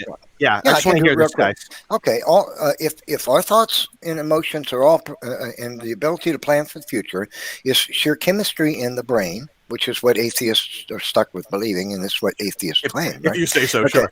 Sure, yeah, that's what they do. So if that's true, okay, so here's the thing. But not neuroscientists. So, yeah, neuroscientists who are atheists. I would hear him. Yeah. So the thing is this, chemical interactions only take place in the present. They're not taking place in the future. They don't take place in the past. There are chemical interactions that have taken place in the past. There are chemical interactions that will take place in the future. But all chemistry happens only in the now, right now. Okay. No, I can actually find a paper that shows that's not true. Leo, be quiet, please. What's not? So chemistry, what chemistry is, anybody other than molecules is. I'm just giving an explanation to Barry because that's what he asked for. So chemical interactions. I said brief, but go ahead. No, go ahead. I'm trying to make it brief. You see, I'm trying. I appreciate it. Okay, I'm trying. Okay, so chemistry is molecules interacting with other molecules because they're in immediate proximity to each other. They must literally, quote unquote, touch each other in order to interact. Let him go. Okay? No, molecules don't actually touch. Let him go. Let him finish. Okay. Please continue. Let him finish. Okay. So Chemical interactions take place only when molecules are in immediate proximity to each other. Okay, all chemical interactions happen that way. All right, so the molecules interacting with each other in immediate proximity to each other have no participation with the location or type of molecule that will ever be in a future position in space in the future.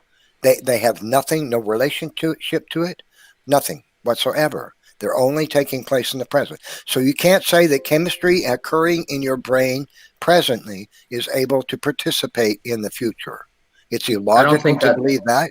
It's irrational, and there's no way for anybody to explain why it's logical either. So there's no logic in believing that chemistry in your brain is able to create the ability to consider or plan for the future. Something else must be going on. Can I respond? Thank you. Can I respond, guys?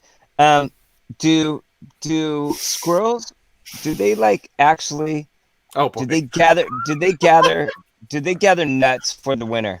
Do they plan for the future? They have spirits. They have intelligence. So do they have a past experience? I don't know if they have a spirit. And do multiple animals have a past experience of what they need to do for the future, to plan for the future? God's word says, and will this defeat your entire argument right now? No, it doesn't. Only humans can plan for the future. Soldier. Yeah, Bob, go ahead. It doesn't defeat our point of view. Okay. Correct. Because we could affirm that all living creatures can plan for the future. And that does not. Why would you think that it would defeat? Right, they're saying all living creatures have that spirit. I mean, I hate to agree with Neff, but yeah, Leo, I feel like we're talking over you a lot, man. Yeah, that happens on this channel. I have actually a paper here. I can put it in the side chat, which says, you're breaking up. And I quote, consequently, maybe I'm any breaking up. individual particle in the universe will affect the other particle of any molecule within at most 33 picoseconds after the interaction reaches it. I mean, I don't need to know the specifics to know that Nephilim's explanation was nonsensical. I don't need the paper to let me know that his explanation was nonsensical. It's also worth mentioning that molecules don't touch. That's not how molecules work. The electron, the wave functions defining the electron clouds Leon, don't straw man what I said. I didn't straw man what you said. I directly said. I said when they quote. He didn't say that they literally touched. He saying he literally said that. No, he's gone. I'm not going to put up with people misrepresenting what I say. You did say that once. You did say that they have to be in immediate proximity too. No, look. I said when they're in he misunderstood what you said. And I said when they quote unquote. I said quote. I said when they quote unquote touch each other. I'm not with you, Nephi. I agree that you did not say what Leo was claiming that you said. Actually touching each other, for crying out loud. I know. Look, Gosh, I don't. atheists I think got Leo to misunderstood. Leo just misunderstood what That's hilarious. Man, please with the straw man garbage already. Oh, my mouth is bleeding. I'm biting my tongue so hard. Right? Yeah, nephew, you did that to Barry. Yeah. How about we let Leo back in for a sec? I don't think Leo was intentionally trying to misrepresent you, Nephi. I think that he legitimately misunderstood your argument. You spoke a lot and have largely dominated the entire conversation. And sometimes it gets hard because you're trying to think about what you want to say and how you're going to respond to specific points, and then you get lost because I've had a lot of experience with Leo. And he does this endlessly. He constantly misrepresents, he strawmans everything that theists say. He does it constantly. Dude, really? Yeah, he does. Yeah. Well, he's been in my live streams 3 times. I've debated. Actually, that brings up an interesting point. How valuable is testimony? Can you accept that Nephi knows something about this person that you don't know? Can you accept that he may be telling the truth about it? Wow. Yes, me? No. I was just laughing. Are you talking about something specific or the generality? Well, he's been in my live streams at least 3 times, and I've engaged. I'm talking about both. Well, I'm talking about, can you believe his claim about Leo? Sure. And why? This is great. Great argument. Yeah, it's a good No, question. this is a great argument. I think Barry was laughing at the irony. Right. So yeah, so this is on two levels. One specifically about Leo, and two testimony in general. I think they come back. So yeah, because I know that people going into video chats and talking about things exist. I know for a damn good fact that people misrepresenting other people's positions exists. So I have no reason to think that Nephilim is making that up, and he didn't make any outrageous claims. So, and also, like, I have nothing at stake in the case. So I see no reason to not believe that. When I don't think you not having anything at stake should be part of, like, whether or not, because I'm going somewhere with this. No, I like this a lot. The problem whether is or I not said, you have a stake in it does not change whether or not the testimony is valuable. You're correct. I don't think it can. It changes my likeliness to, or not my likeliness, but it does have an effect on one's likeliness to believe something. Well, we are here's more really likely what to happened, accept things Because that we of- have more. because of the implications of the testimony. I said that molecules only interact with each other when they quote unquote, and I said quote unquote, Yeah, no, we're- when they quote unquote touch each other. And Leo comes along with this adolescent straw man saying, "No, molecules don't actually touch each other. They show that there's a you both said the same thing. You both said the same thing. You both said the same thing. You both said the same thing, and you banned him for it. That is You just shut the him out most for saying the same adolescent thing. sort of straw man. You That shut him out. shockingly You shut him out accurate because of impression, by the way. semantics, right, Neff? Like basically, joke. you shut him out because you're arguing the same thing. You're like, No, because I like talking about the Leo. I touch. actually didn't say No. that molecules actually touch each other. I said quote unquote, but That's what I because did you say. pointed out that I said quote unquote by saying they actually don't touch each other, therefore I'm gonna kick you out from the chat because you're misrepresenting. Now you're misrepresenting the whole And thing. that's just everybody here sees that, right? You're just Everybody here misrepresenting the whole sees that. thing. I said, wait, Nephi, can I help? Chris. Can I help? I don't think So- anybody can help these guys, Bob, but go ahead. Hey, Okay. listen, if So there's a what God, I happened- want to know. Okay, I can help you with that. Now, what just happened here is we all witnessed something, and from all of our perspectives, it looked like Leo was just misunderstanding what Nephilim said, and he just had to be corrected, and then it would have been fine. Nephi believed from previous experience, as he claims, that Leo was doing it intentionally. So, Of course he is. He does it frequently, this kind of thing. He strawmans what you say, misrepresents what you say, because he thinks he wants to nitpick some little thing out of it that he can find you saying that's wrong. I mean, they both actually said the same thing. And They both in actually doing said the that, same he's thing. trying to represent me as somebody so stupid that I think that molecules actually touch each other. You know, Dude, the look. electrons are brushing Exactly, each other exactly when what they Neff pass just each said. other. You know, I mean, What Neff just said Nobody is believes they that. both exactly said the same thing. Oh my God. But because of No, they didn't. semantics, because of how Neff represented it to his stream, as in not actually touching, versus Leo saying, "Well, no, they're not touching." Because of semantics and how Neff But I wants already to said- represent it to I his told stream, you they're not touching. and Leo And I being said, quote, and Leo unquote. being Yeah. actually honest about that is why Leo was kicked out of the stream. No. Neff, I'll just isn't be it- honest with you guys. Isn't it And really none of us- annoying and when none of us are someone disagreeing misrepresents with their that. position? None of us are No. disagreeing with that. Nephilim is just mad that Leo pointed out that what his semantic about not actually touching was reality. And that's just fallacious. It's hilarious to me. I'm sure it's hilarious to Barry. I'm sure it's hilarious. What is to sad, everybody though, else. is- that's I actually don't not- think it's time, by the hilarious. way. I think you're wrong. What's sad is every Soldier, I time think Leo you're wrong. comes into a live stream, You think with I'm me, wrong? He does Yes, that kind I of think thing you're wrong. continuously, misrepresent any little thing he can find to misrepresent, because he thinks Yeah. this gives him some way of saying, "See, you're wrong about that. I told you Right? you were wrong." Right? Isn't that annoying when people do that? It really Right? is. Yes, it is. Right? Yeah, It is. Mm-hmm. Yes, it is, Nephi. Yeah, It is. that's annoying. It's dishonest. Woo! Yes, it is. Doesn't It's get it. honest. Yeah. Yes. Right. Well, nobody's doing that You to are you, correct. Barry. Nobody's And doing you that are to doing that Yeah. as well, Nephilim. Except for all No, night. Yeah. I'm not doing that. I'm not misrepresenting either. We I'm have getting them five to partisan admit. don't know support for if you this. realize it. No, I'm getting them I to think acknowledge you what they believe. misunderstand people. I think No, you no, no. misunderstand I people when just they got say Barry something. to acknowledge what it is he actually believes, and then show him that he can't support what he says. he Exactly. That's believes. not at all a misrepresentation. No, of what it's happened. not You at all. started running off on a really long diatribe I didn't before misrepresent we anything. even got him to admit a position on anything. I didn't misrepresent anything he believes. You're right. You got a don't bunch know. of things You I don't couldn't believe, know that and at you the claim that I time believe them.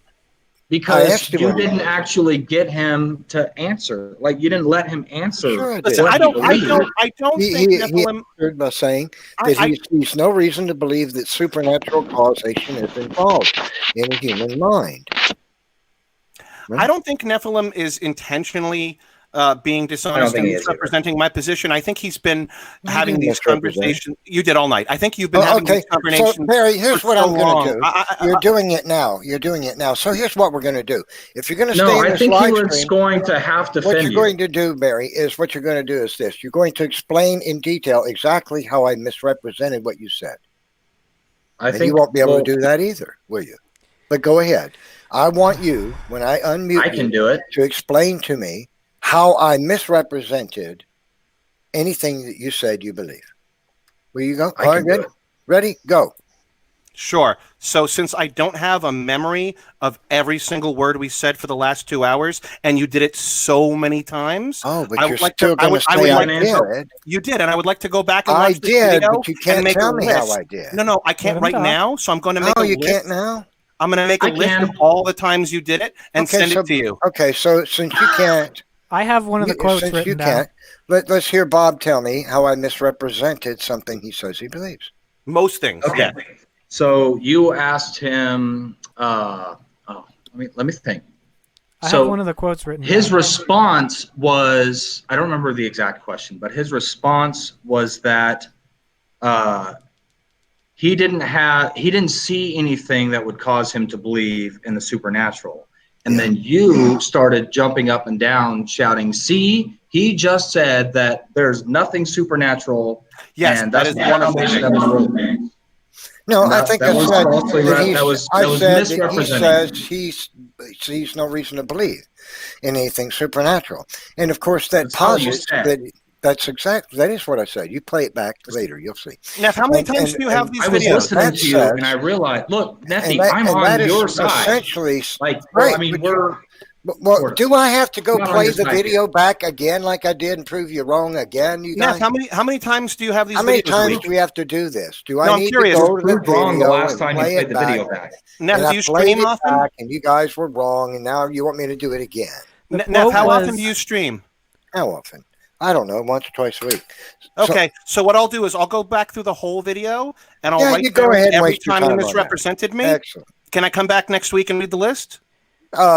He's I don't want you to physiologically take up incapable 2 of hours of admitting my fault. time. No, I won't take claiming up the 2 hours. that I misrepresent you. I will quote both of us and I will put timestamps on it because you it's- said you it's- didn't represent it's me, moot to and me, I'm claiming Barry. that I you did didn't it dozens. misrepresent. You said You did dozens of times. No, and Barry, I can go because through and I look it up. said you say you see no reason to believe anything supernatural is involved in human thinking. There were That's so what you. many That is what you times. said. That is what you said. That Okay? yes, And that's, that is yes, what that I is what said. Sure. And that is That what I said. and 100 That's other not, things. Not a misrepresenting. No, that one you're time you did claiming not that I misrepresent me. misrepresent you. Yes, because you're dozens and upset. dozens of times. No, Because I'm not. You're upset that because I'm you're not upset upset. that I I'm irritated demonstrated that you keep misrepresenting you me. can't even explain why you have a reason to believe anything that you say you believe. That's why you're upset and you're So balking you asked about me. So if I misrepresenting. come back next week, Which I didn't do. can I list all the times that you No, I'm not going misrepresented to me? waste my time on it. You can listen Okay, to the because video you know and I- see how right I am all you like. Okay, you're So just you being don't want bogus evidence. now. So you don't want evidence. No, that you, misrepresented you're someone. just burned because I got you to admit you can't give a rational explanation. No, for I'm why not you believe burned.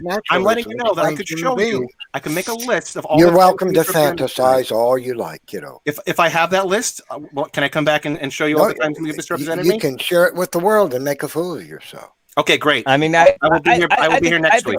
I think So long as you play back everything that I actually said and don't misrepresent me, allegedly misrepresenting you. I don't have video editing skills, but I won't do that. Good. I will type And you're everything word for word. I will type everything word for Well, word. Barry, you're just burned because I got you to admit you can't explain why it's No, I'm rational upset to that you've believe been that continually naturalism- misrepresenting me all night. No, you're burned because you're angry that I got you to I'm admit not angry. that you can't. I'm not angry. You explain misrepresented me right there. Okay, Barry, see you later, kiddo. So I think it's amazing that Misrepresent me. So here's, I don't care, Bob. I don't care. Why don't you care here's about? the thing. Don't you care about? Why do you do apologetics? So the thing is, he's angry because I got him to admit to the world that he can't give me a logical reason to believe that what he says about the cause of human existence and human minds is has no supernatural cause. He can't explain why it's logical to believe that he's right. Therefore, he has no argument that I'm wrong when I say supernatural agency is involved. But I got him to admit he can't give me a rational reason for believing naturalism is the explanation for his own mind. Two things. He got burned by that. His little panties got in a wad, and so he's going to spend the next hour claiming I misrepresented everything he said. Now you're misrepresenting him again, which is not true at all. And you Not won't hear true at all. evidence. You won't hear evidence to the contrary. So this is how you refute atheists. You get them by to lying. admit that they can't explain why it's rational to believe the things they say are true, or why a creationist is wrong. No, this is how you talk over somebody and never let them represent themselves. When you Okay, Bob. misrepresent them. No, I don't. Here's the thing, Bob. This is not like your channel or somebody else's channel. Atheists come in here telling me my God doesn't exist, my soul doesn't exist. They want to tell the kids down the block, you don't have a soul, you came from mud puppies, you're worthless cosmic dust. You invite us though. That's what your channel is. Yeah, I invite you here. You're welcome to come here so I can prove that your worldview is bogus. So the 12-year-old kids who hear it can hear an atheist admit, I can't tell you why it's logical to believe that my mind is nothing but chemistry, but you're wrong because you ain't got no spirit. But See, when it's something you that's a disagree bogus with, claim. you kick him out. You kick That's him a out of the bogus chat. claim, and I can make an atheist admit their claim is bogus. I So don't that think the you've done that. 12-year-old I don't think kids you've done that to who me, hear the right? And atheist when they don't have a Neff, guy you like haven't me done that around. to me, right? When they don't have a guy like me around, when they hear that, they'll say, oh, I saw an atheist give that stupid argument. This Christian laid him to waste about that garbage. Okay, let me ask you this, Neff. Do you think that kicking out people that challenge that argument is a defeatist position? No, I kick I do you kick think it's a people who are defeative- determined to You just kicked out misrepresent two me people before you actually let them respond to any logical Soldier, position. I Do you think that's a will kick defeatist somebody who position? is determined to lie about what I say and misrepresent what I say, even if it's by claiming that I continuously misrepresented them. Because you can go back to this video and replay what I said. I misrepresented nothing about what he said. I said that he said he sees no rational reason to believe, no logic, no reason to believe that any kind of supernatural anything is involved in the human mind. And I said, by saying that, you're saying that you're acknowledging that you see nothing but natural explanations for it, that it's plausible to you that natural explanation is able to explain it. Otherwise, you'd have to be agnostic about it. Didn't I say that? Right. You did. Right. But you literally kicked out So I Leo. didn't You misrepresent literally kicked what out you Leo said. over the same exact argument.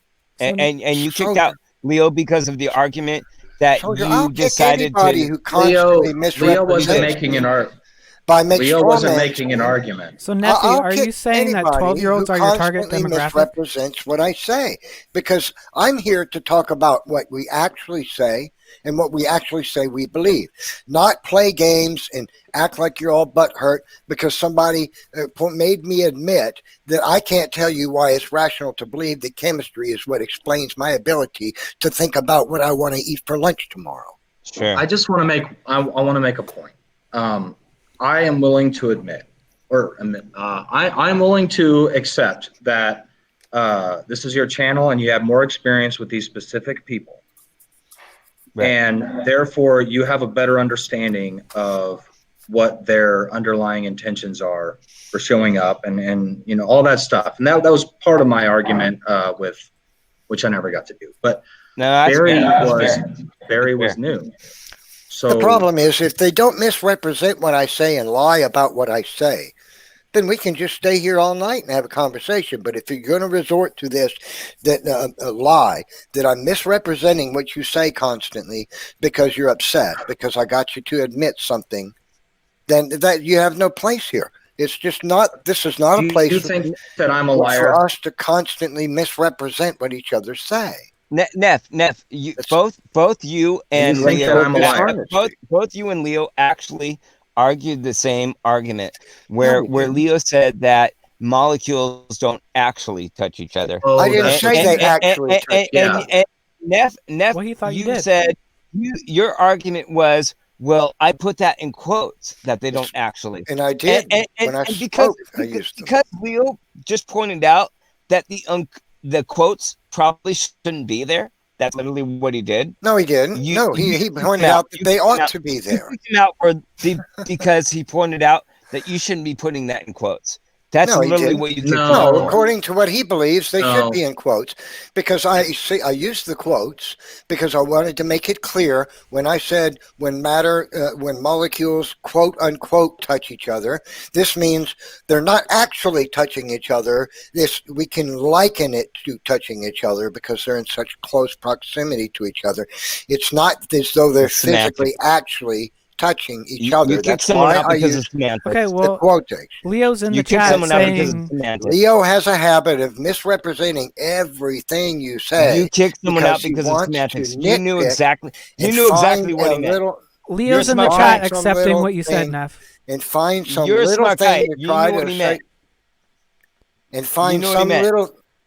Neff, Leo's in the chat saying that. And find some little thing to say you're wrong about, even if it's absolutely adolescent and insignificant. You kicked him out for semantics. Just be honest. I kicked him out for being an honest guy. Soldier, I'm kicked him out for being intellectually dishonest about what I said. You're the one that is intellectually dishonest. He tried to putting it in quotes. No, he's now agreeing with you in the chat. Now. Soldier, you put it in quotes. Soldier, what he's trying to do is make it seem here because you put it in quotes. No, what he's trying to do, Soldier. That's a fact. What he's trying to do is make it seem as though I believe a molecule actually physically touches another molecule when we heard you. We heard you, Neff.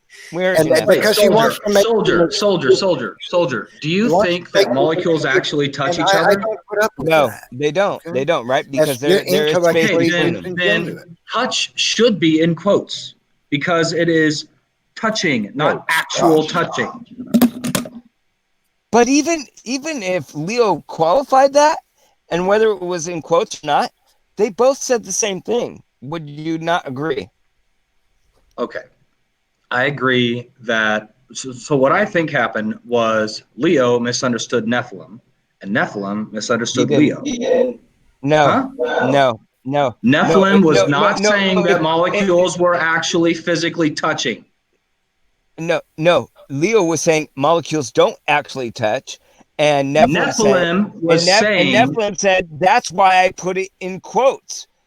That's why I put it in quotes. Why do you put things in quotes?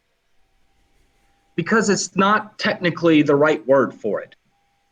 Would you feel better if he had said, for lack of a better word, they touch? Leo used the technical right word, whereas Neff put it in a not the technical right word. For linguistics. Linguistics. Let's just linguistically. Who is more correct? I don't think it matters. I think the point is that they misunderstood each other, and I don't think that there needed to be a fight. I think that it absolutely matters if you kick someone out. That's what I'm saying. I don't think there needed to be a fight. I don't think Leo should have been kicked. I think that, if everyone would calm down and stop talking over each other constantly, which I know is a lot of Nephilim, but if that would slow down and people would listen to each other and try to understand what people mean rather than listening to what they say, we could get somewhere. He said in people chat, say a lot of stuff when they don't mean exactly what the words are that come out of their mouth. They're Right. trying to get at something else. Right. Okay.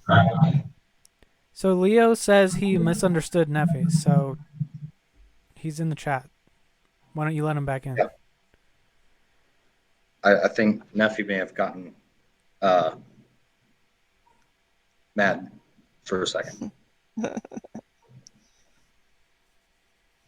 Seems like he's gone. All right. So I mean, we obviously all got off a huge tangent.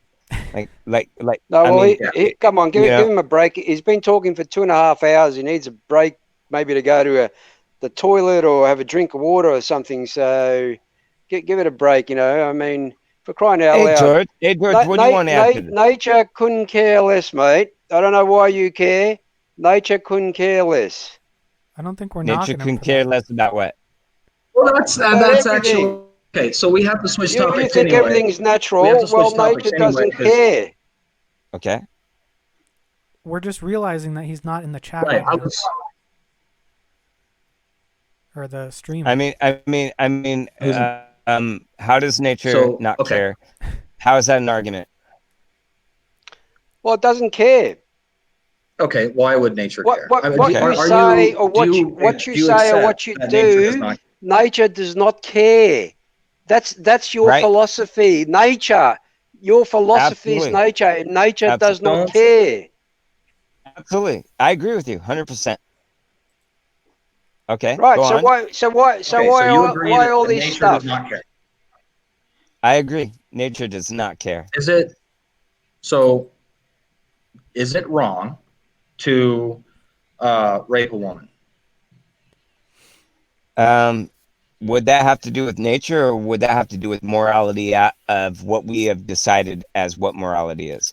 I mean, is that a naturalistic argument, or is that a morality argument?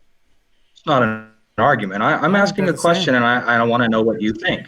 Well, obviously, rape is wrong, and the reason that rape is wrong is because interfering your will on any living human being is wrong, right?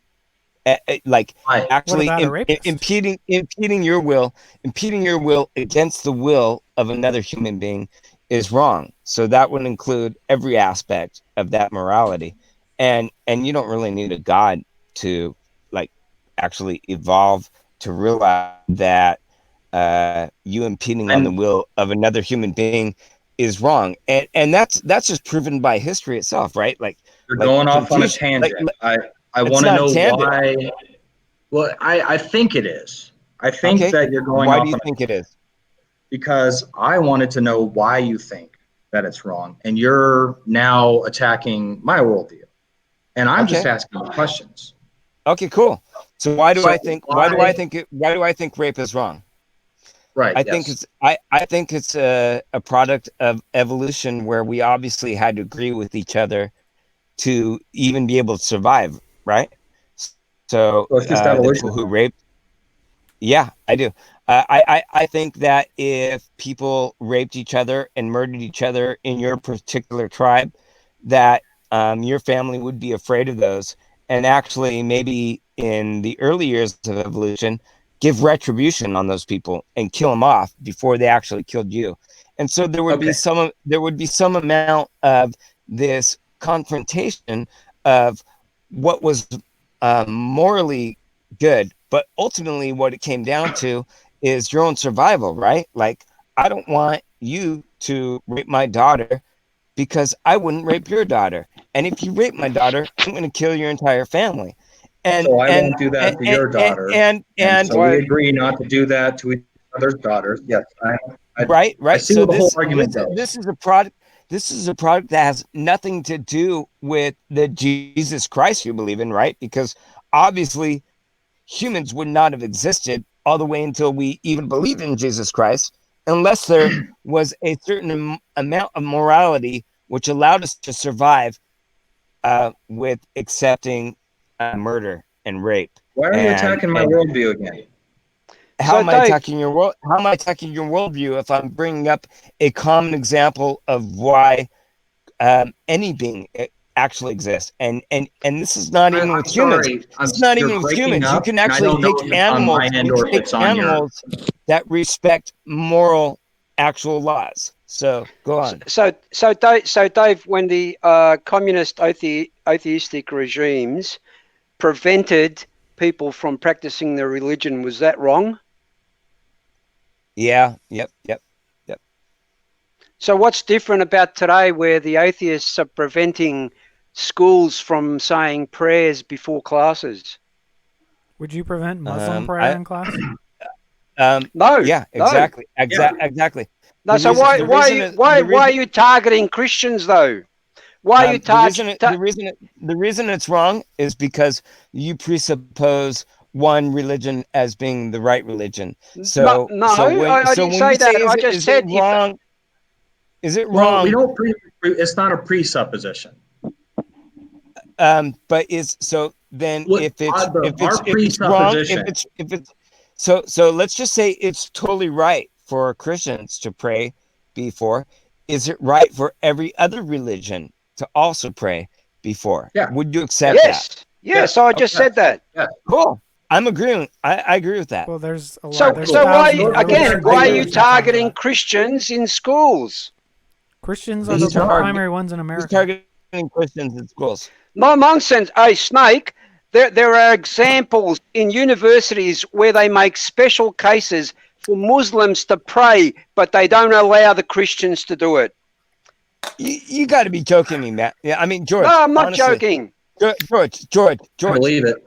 I mean, you're from Australia, right? They provide special pray rooms for Muslims. David, they provide special prayer rooms for Muslims. Is that required in your religion? As it is George, in Islam. are you from Australia? Yes, I am. Okay, so I just want to make sure that you're familiar with America, right? Christianity is not a victim anywhere in America, and the reason that Christianity is not a victim in America is because it's the majority. That's the majority of Americans, and actually, like politically, we can look at evangelists that actually support define victim politicians. We can look at how Dave, Christian they tried to remove the 10 commandments from your courts. That's because there's a separation of church and state. No, there isn't. Somebody took a dude to court because he wouldn't make a wedding cake for a gay marriage. The Constitution said so. You're trying to tell me that Christianity is not victimized at all in America. The Congress shall establish no religion. Right, and it the person who wrote that separation. The person who wrote that said that means separation of church and state. I just thought I'd point that out. The Constitution does not literally state there must be a separation of church and state. Although I think there should be. Actually, just pointing out the error of people who think the Constitution literally says by the separation of church and state. Separation of church and state is to disallow the state from getting in the way of the church, not the other way around. It's a one-way street. Well, the language of the Constitution is clear. It says Congress shall not establish a religion. Okay, to establish one means to set one apart from others as the truth. Exactly. To support a particular given religion, whether it fashioned that religion on its own or whether it's one that already exists. That's what it means. So that doesn't mean the Constitution does not say that there must be a separation of church and state. It means the same thing. So let me ask you, instead of in God we trust on our money, should we put in Allah we trust? And why? Why? What would be the reason? What Allah is just another word for God. Well, there are some arguments that you can. Muslims. First off, I want to say that Amen comes from the Amen Ra. Contraction of it's a contraction. Amen Ra. No, it's a contraction of Ani. Amen Ra. No, it is a contraction of Ani Ma'amin, which is Hebrew for I believe. I think why are you saying Amen Ra? A lot of scholars would tell you that Amen comes out of the Egyptian gods of Amen Ra. Maybe an amateur scholar Oh, okay. Who heard you? But who told regardless, you? go I back am to my going to argument. college to learn Hebrew, and I got this from my Go professors. back to my argument of who are from Israel, and they know where this word came from. Okay, so why should "In God We Trust," which signifies a Christian God, be put on our American dollar rather than any other, like in Buddha we trust or in Shiva we trust? Why is there one specific God in our actual money, which is a federal denomination of money? Why would that be more important than any other religion that is accepted in the United States? If Christianity is such a victim, please go ahead.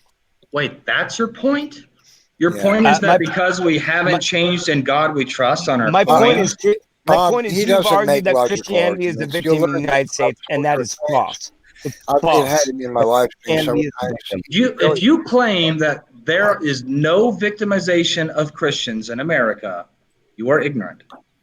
I am saying that there is far less Christian victimization of Christianity than any other sociological gays, minorities, atheists, which are literally every other sociological part of America that you can plug in there is way more victimized than the Christianity, what does that prove that which other is the groups? majority of religion. So What does that's a that prove? false argument to me. It's a What does it's a that false prove? argument. That doesn't It's prove not that Christians false. aren't You can't say it's false because other people suffer more. That's right. That's stupid. You can't. That's like saying, soldier. That's like victimization as long as Christian nationalists control the politics of the United States. Soldier, that's like saying the guy over there didn't actually shoot himself in the foot because lots of other people are shooting themselves in the foot.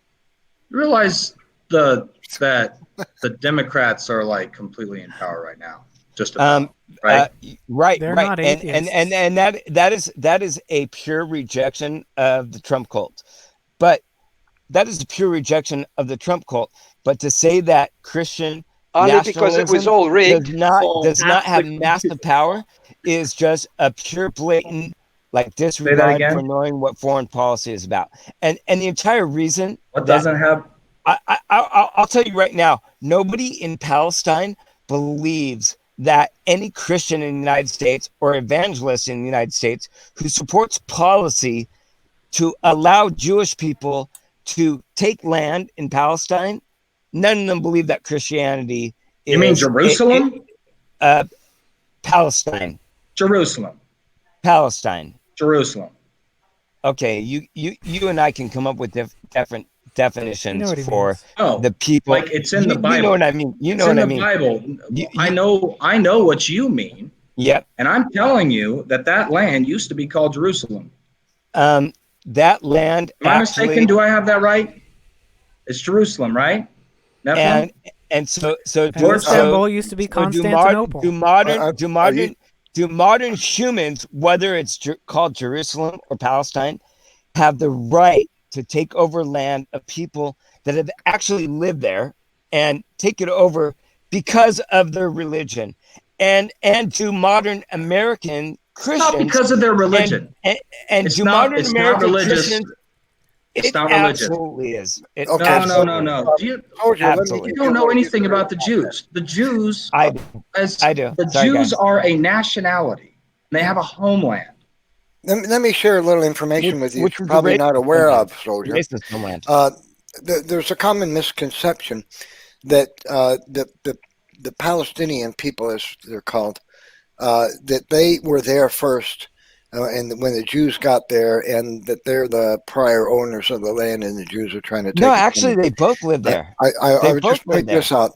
The Palestinians wasn't actual people. Most of them are Syrians. Most of them are Syrian heretics. Soldier. Nephilim has been really good about letting us actually talk, and now you're starting to interrupt him. Sorry, go ahead. The people called Palestinians are migrants from Egypt. They came there in the 3rd to 4th century. Actually, Syria. They came there in the 3rd to 4th century AD. The Jews were already there 3,500 years ago. All right. So the Jews are not trying to take some tribal ancestral land from the Palestinians. Right. The British did that. All right. So, well, if Yeah. you know, but Exactly. I just wanted to point that out. There's a misconception. People think that Palestinians been there the whole time, and the Jews moved in and trying to kick them out. That's I don't think that at all. My argument is all of those people, no matter what races they are, and actually they're not from Egypt. If you actually test their genetics of most Palestinians, they're descendants of Syria, and actually there's a bunch of people in Israel who have the same genetics as the people in Palestine. The only thing that separates them is what their belief in a God is. That is literally the only thing. Wait. Do you know what a my secular argument Jew is that Jew Christian is? nationalism has supported that. No. And my argument yes, it has. is But that do you know what secular Palestinians who exist today would say that Christian nationalism and Jewish nationalism has made their lives worse, and none of you could disagree with that. Wait, hey, Dave, I'd like to ask you a question. Just name one Palestinian leader before Arafat. How does that have anything to do with anything? Well, I'll explain to you. When was it founded and by whom? When was Palestine founded and by whom? I mean, I literally just told you that Palestine wasn't an actual country. I just said that. I just wait said a minute! That Don't cut me off. What were its borders? What's its capital? Come on, what was its capital? What were the major cities in Palestine? If it was a country, you should be answering these questions. Hey, George, I just totally agreed with you, and I can even go further. That even when Palestine was trying to set up its own country, Jordan kicked them out, right? They actually were interfering in Jordan, right? And Jordan even kicked them out. So Palestine wasn't an actual country. Like, you just agreed with me on that point. Well, you thank you. The agreed with me on that Palestinians point. are nothing But more my than point, Arabs. my point is all of those people existed in the region, and it only came about after World War II that Britain and France and America decided that we are going to actually isolate a bigoted, racist part of the world to allow a Jewish homeland. Excuse me, But Nephy explained that to you. All of the Native Americans out of all of their little sections that we've cordoned off for them. Excuse me just a second. I want to apologize to LPP. He's been trying to get in the chat room for a while. I didn't know it because once more than 6 people get in, you got to scroll to see the guy below, and I hadn't been scrolling. I didn't know you were there, man. I'm sorry. I wanted to let you sit there. I was just messing with you, man. I've been there for a while, but I've been enjoying listening to the. Can I summarize? Can I summarize? Sure. There is no such thing as a Palestinian people, or a Palestinian culture, or a Palestinian language, or a Palestinian history. Which I agreed with. Go ahead. Right. So what's your argument? I think you heard my argument, right? Well, your argument is that's that what Neph said. 3,500 years, the Israelites were there.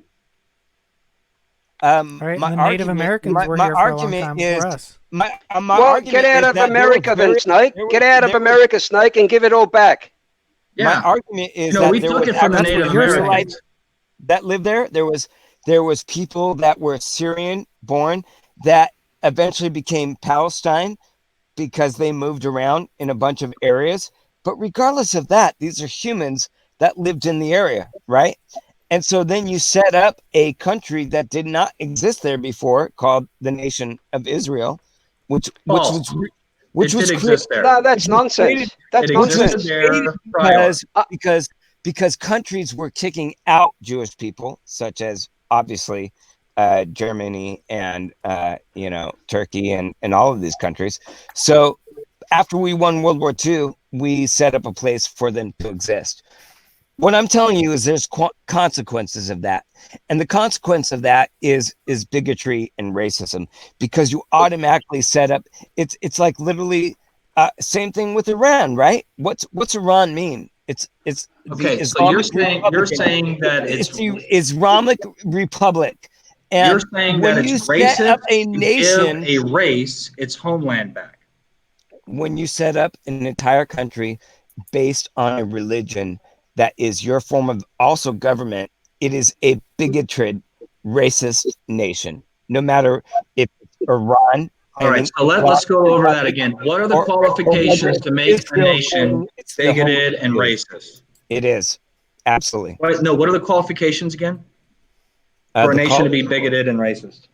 The qualification that you are the chosen one would automatically qualify you as being bigoted against every other nation that is not the chosen one. What if it's because true? you're more superior. No, what did you originally say? Well, Is that what you originally said? Is that what you originally said? You asked me. Is it bigoted? I think that you switched topics. Is it bigotry? You asked me what is the qualification for a nation? I was going to ask that too, Neff. And I'm saying when you set it up for and you define it as that the religion of our nation is more superior than the religion of every other nation. With the religion thing. Now he's moving the goalposts. Soldier, You see what he's doing? More superior. Soldier, I'm listening to you talk. Let me tell you something. There is something called secular Judaism. They practice their traditions. They don't believe in God. Most of them. Yeah. This is not, you keep claiming that this is some religious thing. It's not. It is their racial homeland. Sorry, friend. Who has the power in Israel right now? Huh? Who has I the don't power remember in his Israel? name. It's Benjamin something. Netanyahu.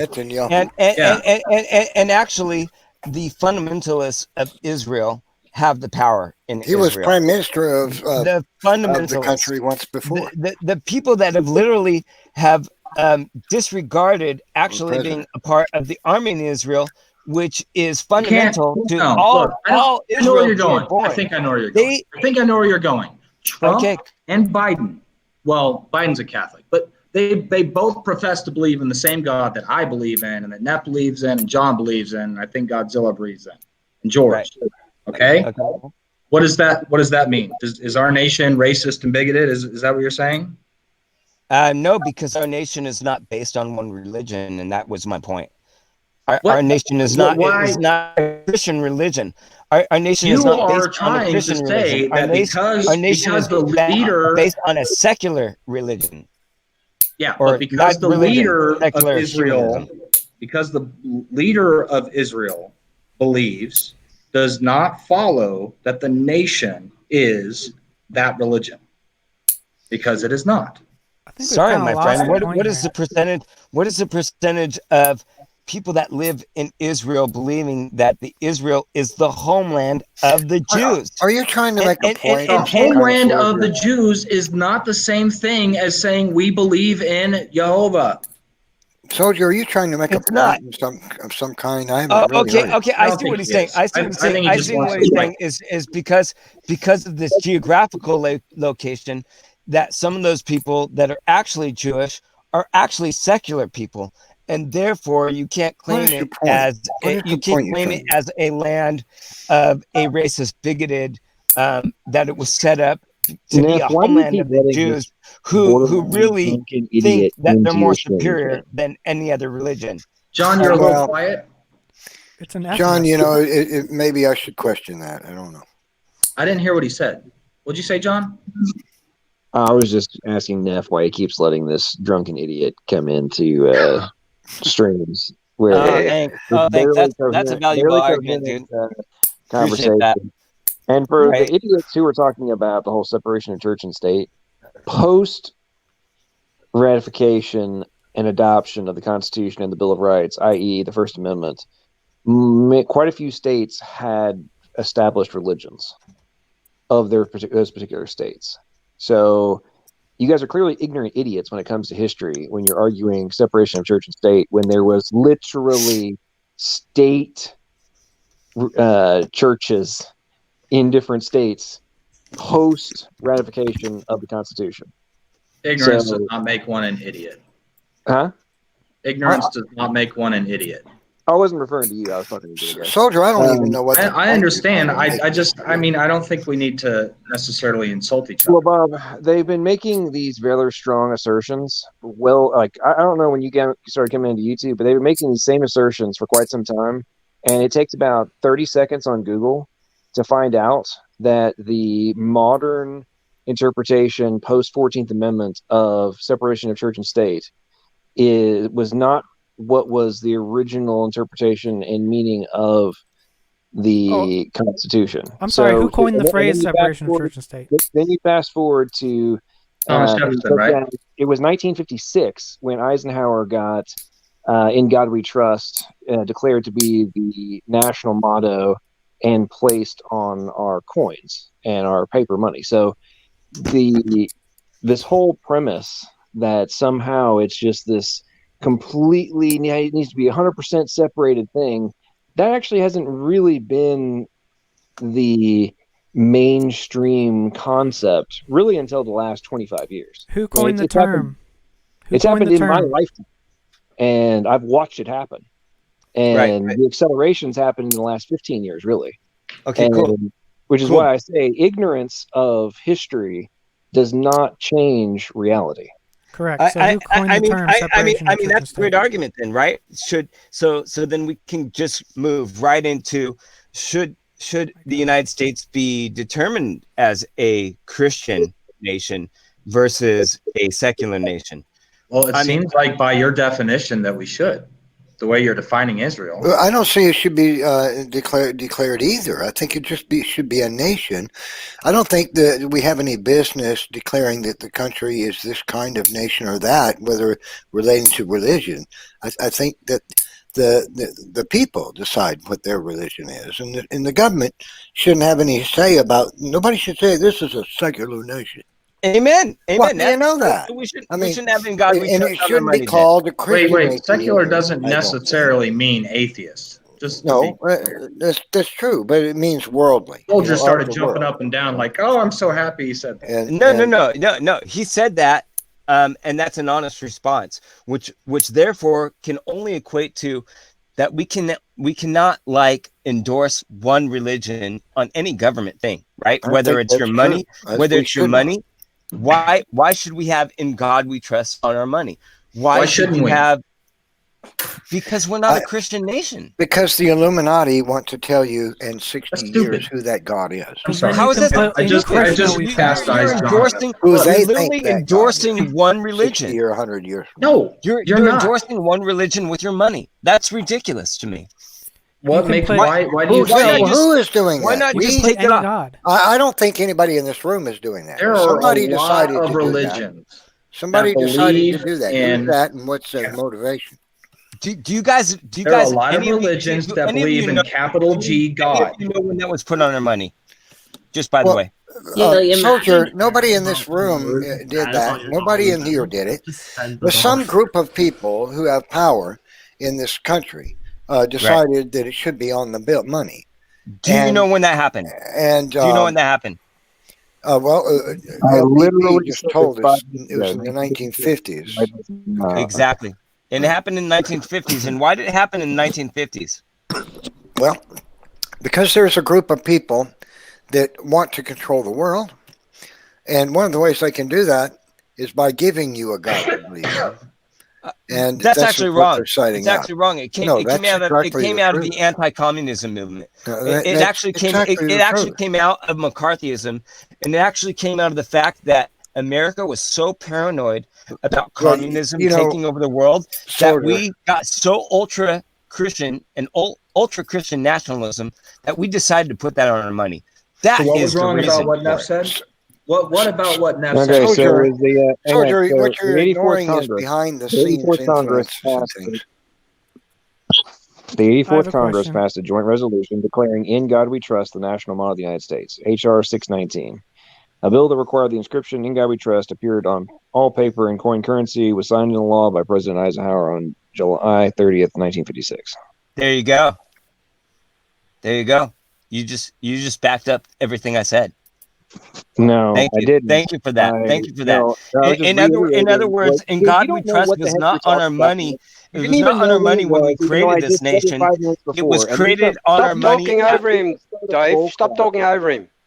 You used to be the biggest load of bull crap every time you open your mouth. It's Go ahead. ridiculous, man. I'm sorry. I'm sorry. My bull crap. I'm sorry. The bull crap you just spouted out corresponded with the bull crap that we both agreed on. But Right. go ahead. You've been stating that there's this full separation of church and state, which I just annihilated in the premise that and it wasn't even until the 14th Amendment, which was 1867, I believe, that this whole premise of it even applying to the states was even in question. So are you suggesting that something that was never even in consideration for over 80 years from the initiation and the ratification of the Constitution, that, I mean, do you not follow the disconnect of your entire foundation? You know what? Even if I was to agree with you on that point, So my is what I next just said correct, question yes or would no? be: should What it I be? just said correct or yes Like, or no? should it be? Like No, that would be my no. next Was moral it? question: Was is it? should it Was be? that how it was? Was that how it was? Yes or no? No, that's not actually how it was, because actually No, most of the founding fathers were deists. But go ahead and try no. again. We're talking about what actually occurred in the country post ratification of the Constitution. So did different states have The founding fathers made churches, yes or sure that Did a different states religion have state was not in churches, yes control or of no? our government.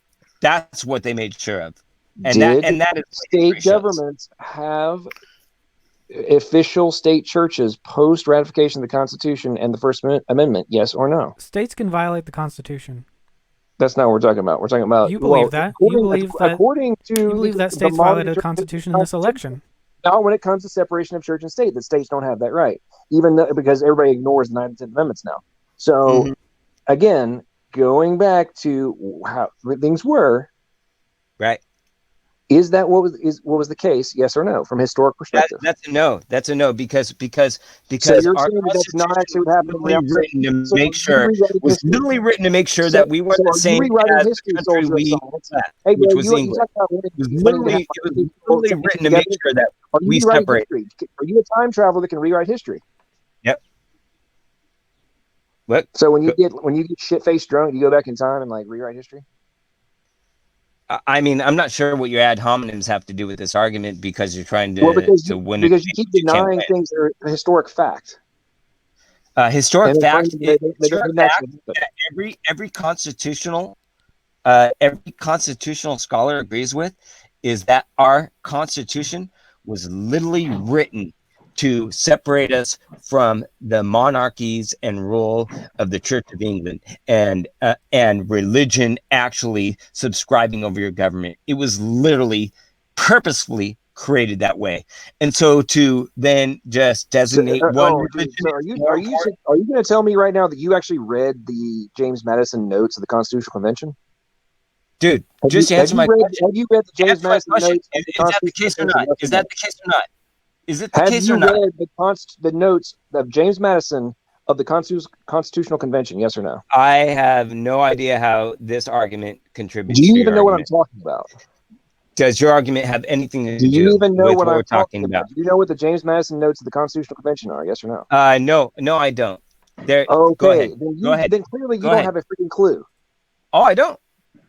So are you saying that our Constitution was written to have one religion dominate the United States? No. Or any religion? No, it was not. It said you have one religion dominate. Shut the fuck up, dude. Because your argument is bullshit.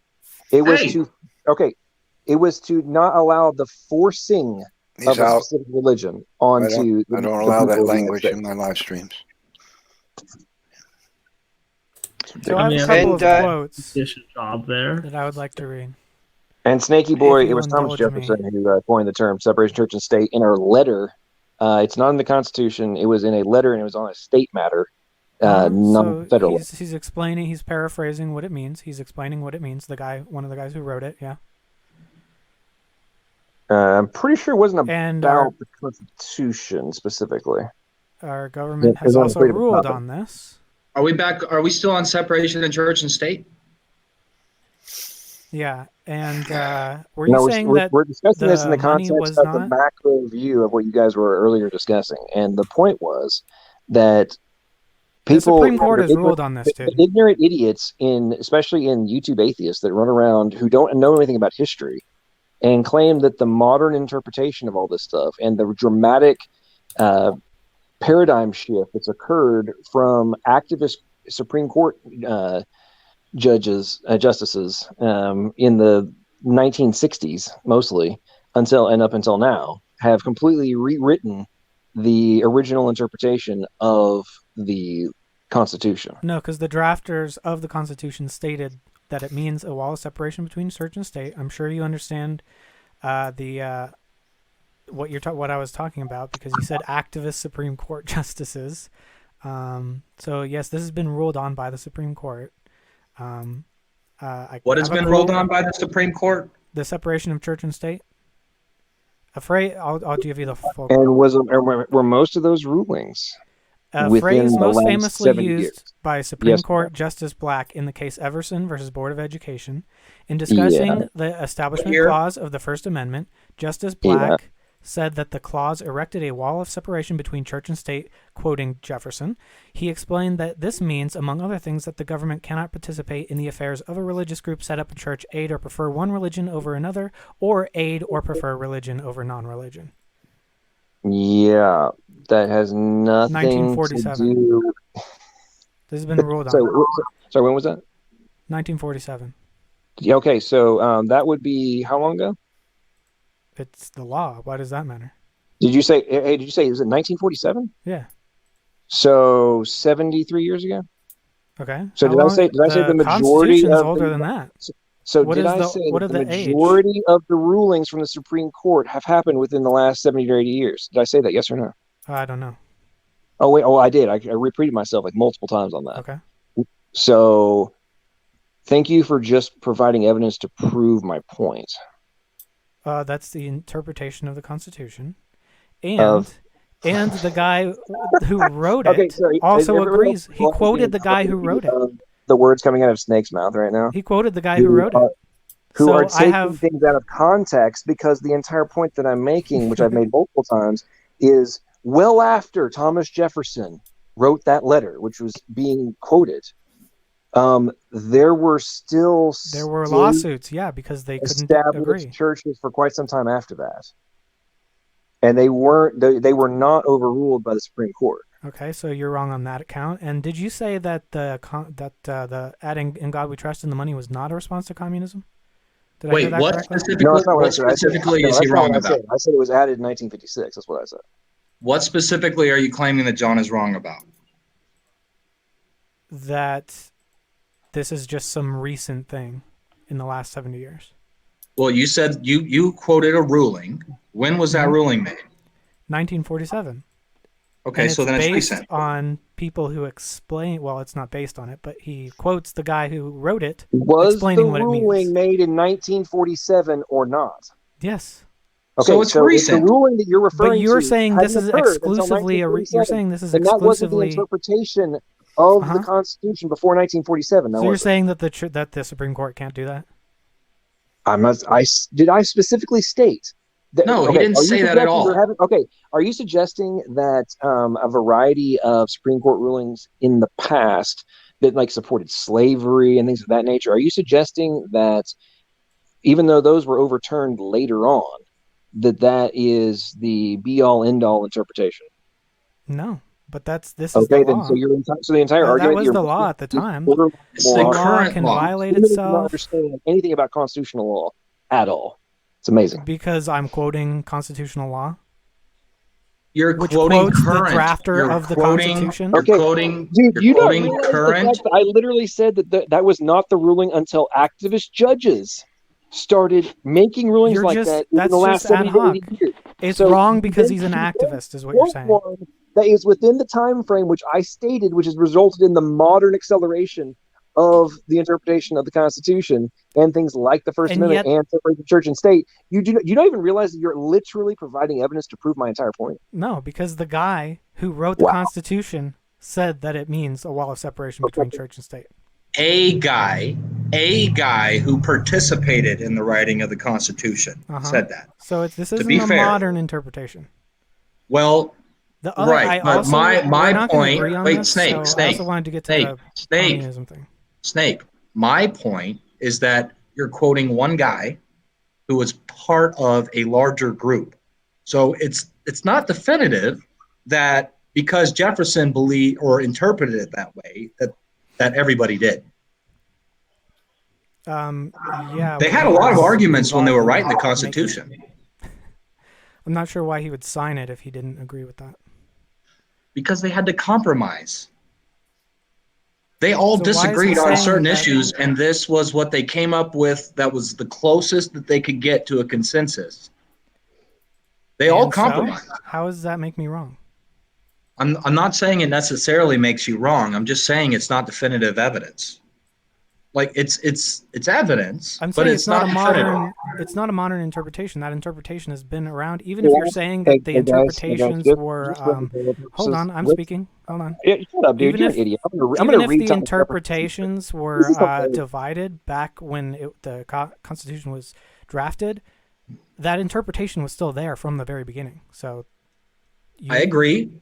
A man who was involved in writing the Constitution and did not agree with other people who wrote the Constitution wrote that and said that and believed that. Yeah, so I agree. Well, it wasn't nationally accepted as a view officially until 1947. What does the Congress shall make no law respecting the establishment of a religion mean to you? Say that again? What does the actual quote from the Constitution? Congress shall make no law. It's not in the Constitution. Dude, you brought this up earlier in relation to the Church of England. Okay, the Church of England was the national church of which the king was the head. Okay, the entire point of this was that the federal government was not going to be able to establish a formal denomination that was the Church of the United States. That is the entire point. The entire thing had been escaping, as you were referring to, was forced tithes and all sorts of different reverence and such that were required by law to be given to a specific church or religious organization. That is what was being specifically delineated. Okay. That was the entire point. They discussed this. If you take the time to read Madison's notes, the Constitutional Convention, you will find that this is something they discussed for quite some time. Yeah, because there was over that whole time. Well, I'm glad you're going to disagree. Have you read James Madison's notes on the Constitutional Convention? Yes or no? I don't think so. I might have. Okay, obviously you haven't, because it was written by James Madison. No, I might have. I think I might have. All of the things they discussed. It's worthwhile read, because we'll put a lot of the things in the bullshit that you hear come out of the mouth of supposedly quote unquote constitutional law experts. It puts them in fascinating context of their ignorance or their John, to us. No language like that on my channel, man. I apologize. But he's not kicked out. So did you? Well, say I've given John. I've given Soldier of Science. That's fine. I know you have. I know you justify it to yourself. That's fine. Three warnings over the past. So did you say it's just like just solely? It's just like just solely and just sanguinis law. So, Snake, what's your opinion on birthright citizenship, for example?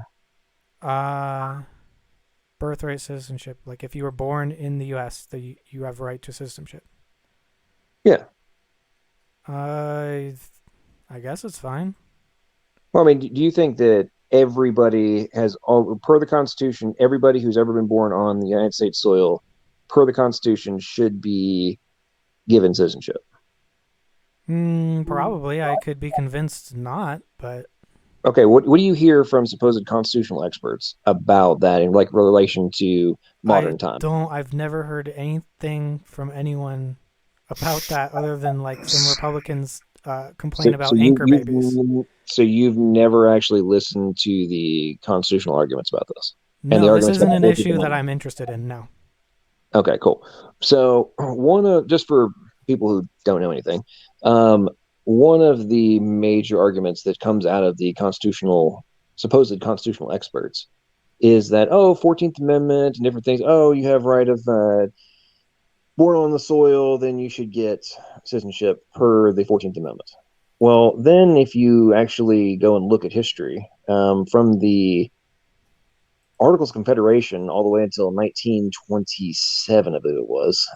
So even Article of Confederation, then the Constitution, and then the 14th Amendment.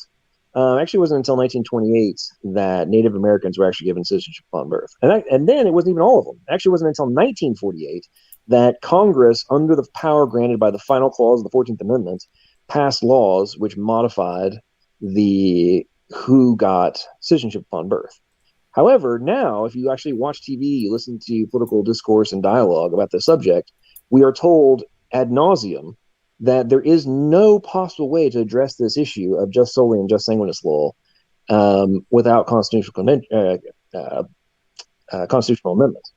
Well, if we have both precedent on two different occasions, both of which took place after the ratification of the 14th Amendment, which these same supposed experts argue means that we would have to modify in order to address this issue, who is full of crap then?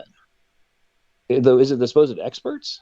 Or are they just gambling that people like you, same thing in the context of the separation of church and state, don't actually know the history and just buy into whatever you're told? I do know the history, and I quoted you the history. From 1947, right? And from 1776, or whenever they drafted the... 1776 was the Declaration of Independence, and Thomas Jefferson literally quoted divine providence in that one. So you think the next 1776 is when the Constitution came into existence? I forget the exact year. I don't remember years. I don't put any effort into it. Okay, cool. So you basically don't actually know anything about history, except what I don't put any effort into remembering years. Correct. So you don't actually put any effort into actually understanding and knowing, having knowledge of history. You just repeat talking points. No, I study the events, not the numbers. I'm very disinterested in numbers. So timeline of events stop misrepresenting. Doesn't have any relevance to the timeline's different. I love timelines. So I'm very into American history. Okay, so you just said that 1947 has bearing on things that happened before. Bearing on things. So the modern interpretation didn't occur until 1947. So you're saying that all the time before that, it was 1789 until 1947 didn't matter. The same interpretation was there since Jefferson. That was my whole point. No, it wasn't. That was not the interpretation until 1947. Maybe not in the Supreme Court. So again, post-Jefferson, post-ratification, post-1789, different states had official state churches. So it wasn't the federal government was forbidden. Yeah, they also under the had Constitution slavery. from having a national state church, but it was allowed under the Constitution for the individual states to do so if they so chose. So now the interpretation is that this applies to everything, both federal and state, even though that was not the case for a very extended period of time. Actually, it was individual states that decided not to do it. They actually, the ones that were doing it decided of their own volition to do so. The Declaration of Independence also said all men are created equal, and yet we had slavery. So there are contradictions. There are things that our government does that's illegal. Even today, the NSA does a lot of illegal spying on American citizens. I love how you're trying to end run around the actual point that's being made here. That's the whole point. There are contradictions in our laws. And then people will try to interpret them and relitigate them.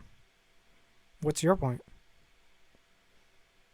My other point was that I've outlined my point in quite great detail. It's clearly going over your head. You didn't. You're just trying to insult me. So my other point was about in God we trust on the money. Did you or did you not agree that it was in connection to communism? I made zero comments about the communism. That was a soldier of science who was going off on that tangent. I mean, I thought you said something. So again, bro, in pay attention. disagreement. Pay attention to the conversation. That wasn't me talking about that. That was him. Yeah, but I thought you said something in disagreement to that, which he made a lot of points, so that you might have just been saying no to something else. No, the only point I made was that had zero bearing to the argument of separation of church and state. The reason for it, whether there was underlying address context in addressing communism, has zero relevance to whether or not the whole modern interpretation of separation of church and state has been dramatically modified from what the interpretation was not that long ago. That was the entire point I was making. You and he have both tried to go on this whole, it was about communism and a response to communism. That has zero bearing on the other premise that's actually being discussed. Yeah, but do you agree that it was in response to communism? All it is a distraction. I'm just interested. Do you agree with that? Don't care. Okay. Do you want to discuss? Do you want to discuss communism in terms of its overall ramifications? Like, I mean, I know you used to be a commie. I mean, what's the point? No, it's just there's like very strong evidence and quotations that it was for the explicit purpose of adding that was to be that has zero, as I don't know how many times I have to reiterate, that has zero bearing on the original part of the conversation. I agree. I just thought it would be interesting. I'm not interested in discussing that with you. I want you to actually look at whether or not you are have even comprehended the entire point that I've been making on this entire subject. It's incomprehensible. Because did I or did I not say that the paradigm shift of the interpretation happened within the last 70, 80 years and has been aggressively accelerated in the last 15? Did I say that? Yes or no? You said it. I don't agree that it's a paradigm shift. Okay, so then you quote a 1947 interpretation by the Supreme Court, which set the precedent and what else for did I the quote? acceleration of the following interpretations. I quoted the Constitution. Which have dramatically expanded this whole what does separation of church and state mean to like removing okay, there's courthouses across the United States that for 150 years had the 10 Commandments on them. And then the Supreme Court comes along in 2005 and is like, well, it's been there for 150 years, but so it's wrong just because it's modern? This is now a violation of the First Amendment, so we're going to remove them. So it's wrong just because it's like they went back and said, well, we were contradicting ourselves, so let's stop doing that. No, oh, good Lord. No, okay, never mind. Hey, who else is in the stream? I'm done talking about Snake. This is ridiculous. Yeah. I also quoted the Constitution and Thomas Jefferson, for the record. Well, if you guys are done talking about this one, I think we should take this little moment to move on to something else because, I know. Oh, 1 second. But LP, what I wanted to add is my mic. Hey, Neff, I think a couple people are in the backstage trying to get in. Okay. Just a quick mic check, you guys. Is my mic good? Is it lagging? Is it cool? Sounds good to me. All right, okay. Just to ask you, LP, I just wanted to know your position. Are you like a specific type of Christian, or just to get your exact position so I don't steer off into the wrong direction? I'm a Christian. I refuse to accept denominations. I think that's one of the stupidest things of all time, and they are man-created. And the end result of most of them is end up people having elements to argue over, and ultimately have splits and not be able to find things in common and hopefully reach better conclusions rather than fight over minutia or, in the context of the last stuff tonight, semantics. I could see that. Okay, that's good. That's a good sum up. I guess my next question. Hey, Brother Raw. My next question would probably be do you think that Christianity is moral in a general sense? Do I think it's moral? Yes. And I guess the question before that would be what do you define your morality? And I would assume you define it from the context of your religion. Because you're told that, basically. Yeah. Yeah, exactly. I'm asking LP if that's his position, though. Well, I think your morality can easily be derived in terms of the structure of morality. Can easily be derived from where do you derive from Scripture, and then from there, I think a significant portion of morality is hardwired. But it's baseline common sense for the most part.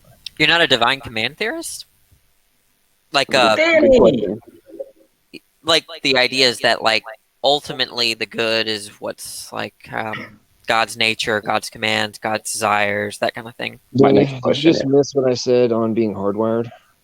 Well, I don't know what that means. Yeah, define hardwired The exactly. laws are written on our hearts. No, Yeah. hardwired as in like neurology. Snakes, yeah, you got it right. As in neurology. Well, like if I think that the thing about in your soul. I mean, if you're trying to make sense of that, like hardwired, it seems like that's an epistemological thing where, like, how we come to know the good is based on how God constitutes our spirit or our bodies or whatever, right? But there's still a question about what. Sorry, what? Or what he tells us. Right, yeah, but then the idea is that it's grounded in God's nature, right? So the goodness wouldn't be grounded in our hardwiring; it'd be grounded in God's nature. So there's like I think I want to make the distinction that there is an extent at which it is grounded in his nature, but I don't think that all of the commandments that he gave are necessarily grounded in his nature per se. What about his desires?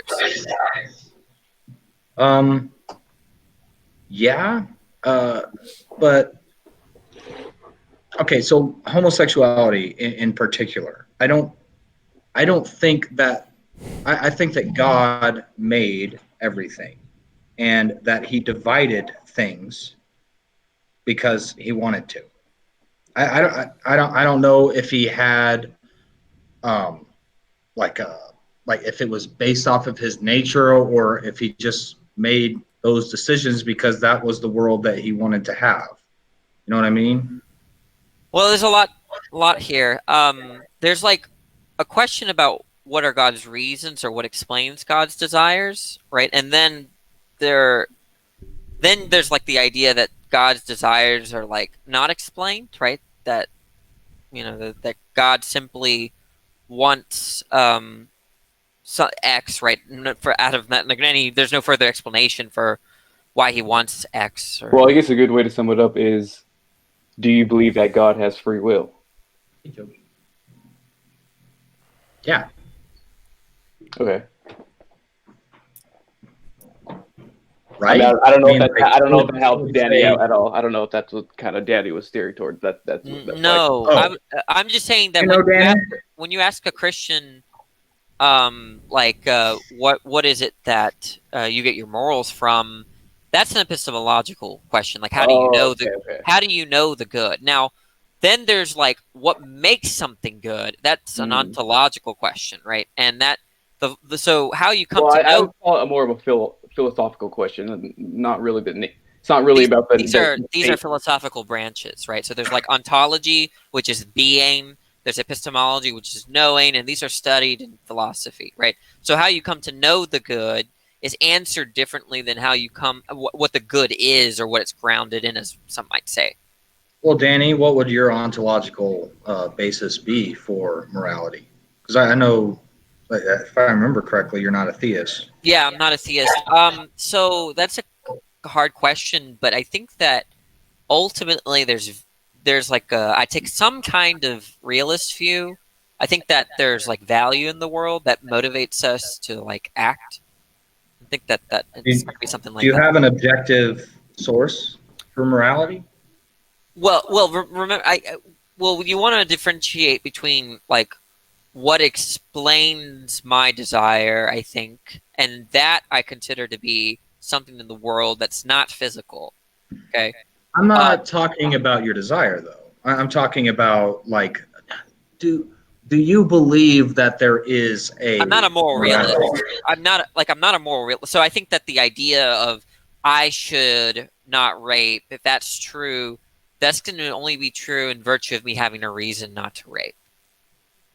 So you think that rape is wrong objectively? So the idea is that wow, I can hear myself. So the idea is that if it's true that I ought not rape, that I should not rape, that's true in virtue of me having a reason not to rape.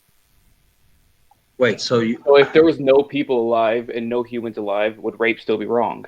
Well, there would be no reasons. So I think that's getting. I don't think that changes anything. You're going off, I think, on a tangent. What are you asking? I thought you were asking me my view on like what it means to say that I should do something or I shouldn't do something. I'm asking if you think that there is an objective morality. No, I don't. Is it universally true that it is wrong to rape a person? No, I don't think that makes any. Well, universal. Do you distinguish between universal and objective, or no? You should probably stick with. I think they're the same thing. Well, universal could be like there could be a consensus, or everyone could agree to X being wrong. That's universal, but usually that's not considered objective. But it's true, like in literature. Okay, guys. I mean objective. Guys, I mean the true. We're arguing over minutia right now. The real question is, Danny, is it wrong to rape someone? Yes or no? Yeah, I have that belief. Okay, then cool. It's wrong everywhere Let's in not the waste time debating. Well, I think it's an important question because it's not really about the exact scenario. It's about where are you getting the objective perspective that rape is wrong? Where is that stemming from? So the follow-up question on the spectrum, why does that fall on that side of the spectrum? Well, for the Christian, it's going to be because of like God's desires. No, Dan, we're talking about. Bob was asking you. So now the question is. Oh, Bob. Is that Bob? Who's Bob? I think. Yeah. Yeah, that's Bob. Okay. I think the point he was getting at is if you, Danny, state that rape is wrong, then why? Because I have a reason to stop it or not do it. But that doesn't say why it's wrong. It does. I mean, it does, and I would agree with it. Just to make it clear, I'm not a theist. I'm an atheist.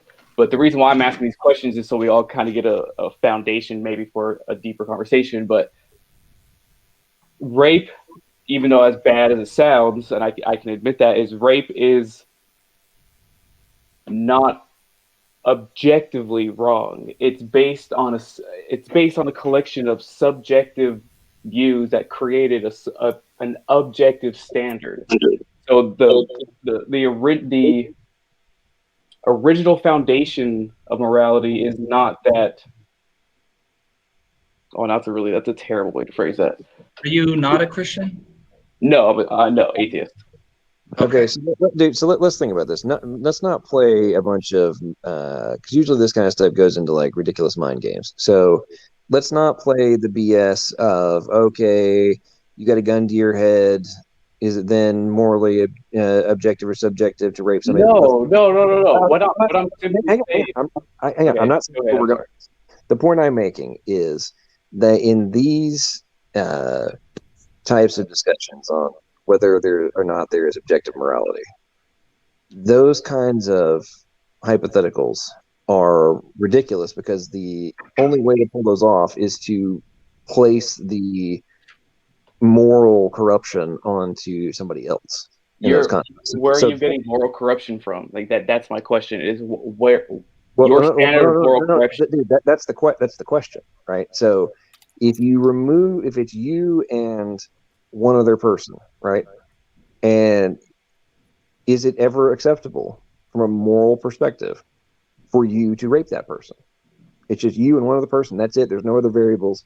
Me and this other person have two subjective views. If we both collect our subjective views and say it's probably not, No. He's asking about objective. Yeah, okay. Let me finish the question. Okay. There are two. The second you say subjective, it's no longer objective.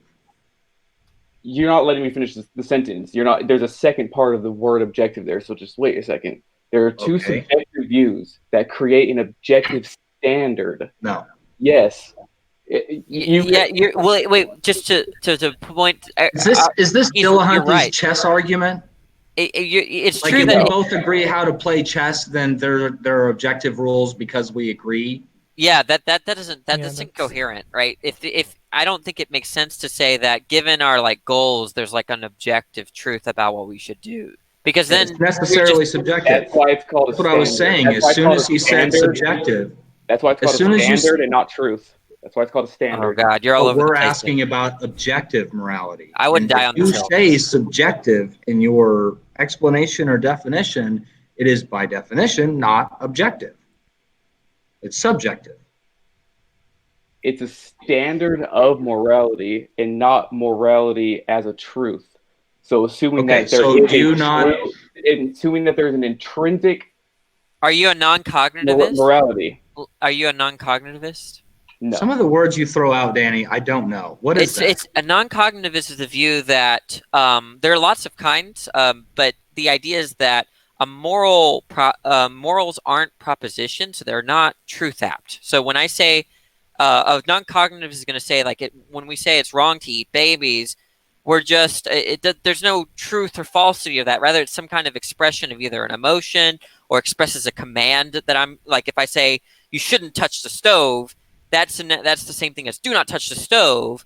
Do not touch the stove is not true or false, right? It's like a question. Okay. So is that cognitivist or That's is that non? That's non? Right. So whereas a cognitivist view is there's like truth value to it. So you shouldn't touch the stove can be true or false, right? It's not like an expression of an emotion exactly, nor is it a command. There are like 3 or 4 popular non-cognitivist views within the whole branch, but Okay. most people I think are cognitivists now. I think non-cognitivism used to be more popular with the logical positivists because they were like they were called what you call emotivist. So they thought that Isn't that what moral relativism is? no, well, some moral relativists are going to understand you should not rape as I desire that you not rape, and that's true or false, right? It could be true that I desire, it could be false that I desire to rape. So that's a cognitivist position. I think that. Wait. So like, okay. It's false. I that don't you think have, I understand the difference between non-cognitivist and relativism. No, I don't think I understand the difference between non-cognitivist and cognitivist. Right. So cognitivist views think that the morals are propositions. That means that they are true or false. So if it's you should not rape is could be true or false. That's what a cognitivist position would be, right? A non-cognitivist view is going to be something like the expression you should not rape is just an expression of either an emotion or reflects some kind of command. It's not true or false, right? So if I tell you do not rape, is that true or false? It's neither, right? In the same way that if I asked you, did someone get raped? That's not true or false. They're both statements, though. One's a question, one's a command. So they look at moral statements, right, as not being truth in the same category as like having a certain feeling or have there being a command or there being a question, right? They disagree with the cognitivist position and equating a moral statement to a proposition like it's raining outside. It's raining outside could be true or false. You should not rape could be true or false. Can I ask you a question? Does that make sense? No. Can I interrupt for a Really? minute? Wow, what a failure. I mean, no, it's not. On my part, I failed. I'm surprised I failed with respect to my communication, but go ahead. Well, you get that. If I tell you, do not speak, is that true or false? Is this working? I understand that that's not. It's Okay, a category error. so non-cognitivists think that non-cognitivists just look at moral statements like that. That when we say you should not rape, it's like saying do not rape. There's nothing true about it, nothing false about it either. Okay. Okay. So a non-cognitive cognitivist thinks that a moral claim is a category error. It's not true. They're not. Non-cognitivists don't think they're true or false. It's not like if you said, hey, look how they think that it's nonsense for it to be true or false. Right. Cognitivist thinks that it is either true or false. It's either okay. Does that make sense?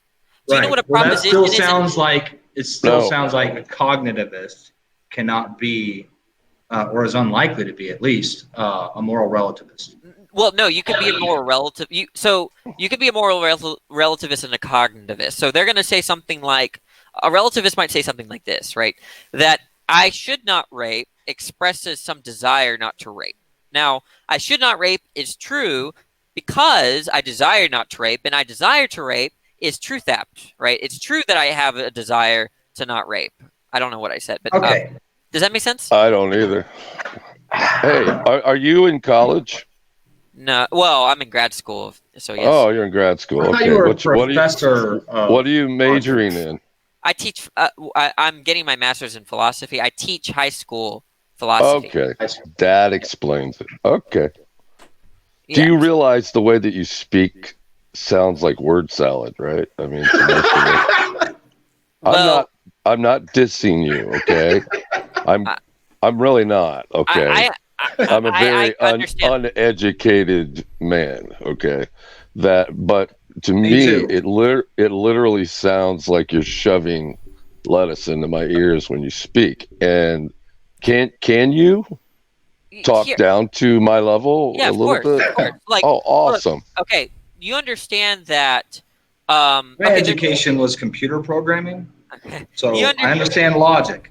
Yeah, well, I've okay. been reading the Bible for the last 41 years. Well, Raw. So there's this thing in philosophy called a proposition. Okay, You're going to proposition me? Yeah. Well, they're Okay. not. They're just. It's like a technical term in the discipline. So pay it no mind Right. outside of the discipline. But there's these things called propositions in philosophy, and propositions are just things that could be true or false. Okay. Gotcha. So like it's raining outside. That's a proposition because it could be true. It could be true that Or it's it could raining be outside, false. or it could be false. Exactly. Now watch this. Right. If I ask you, what did you eat yesterday for breakfast?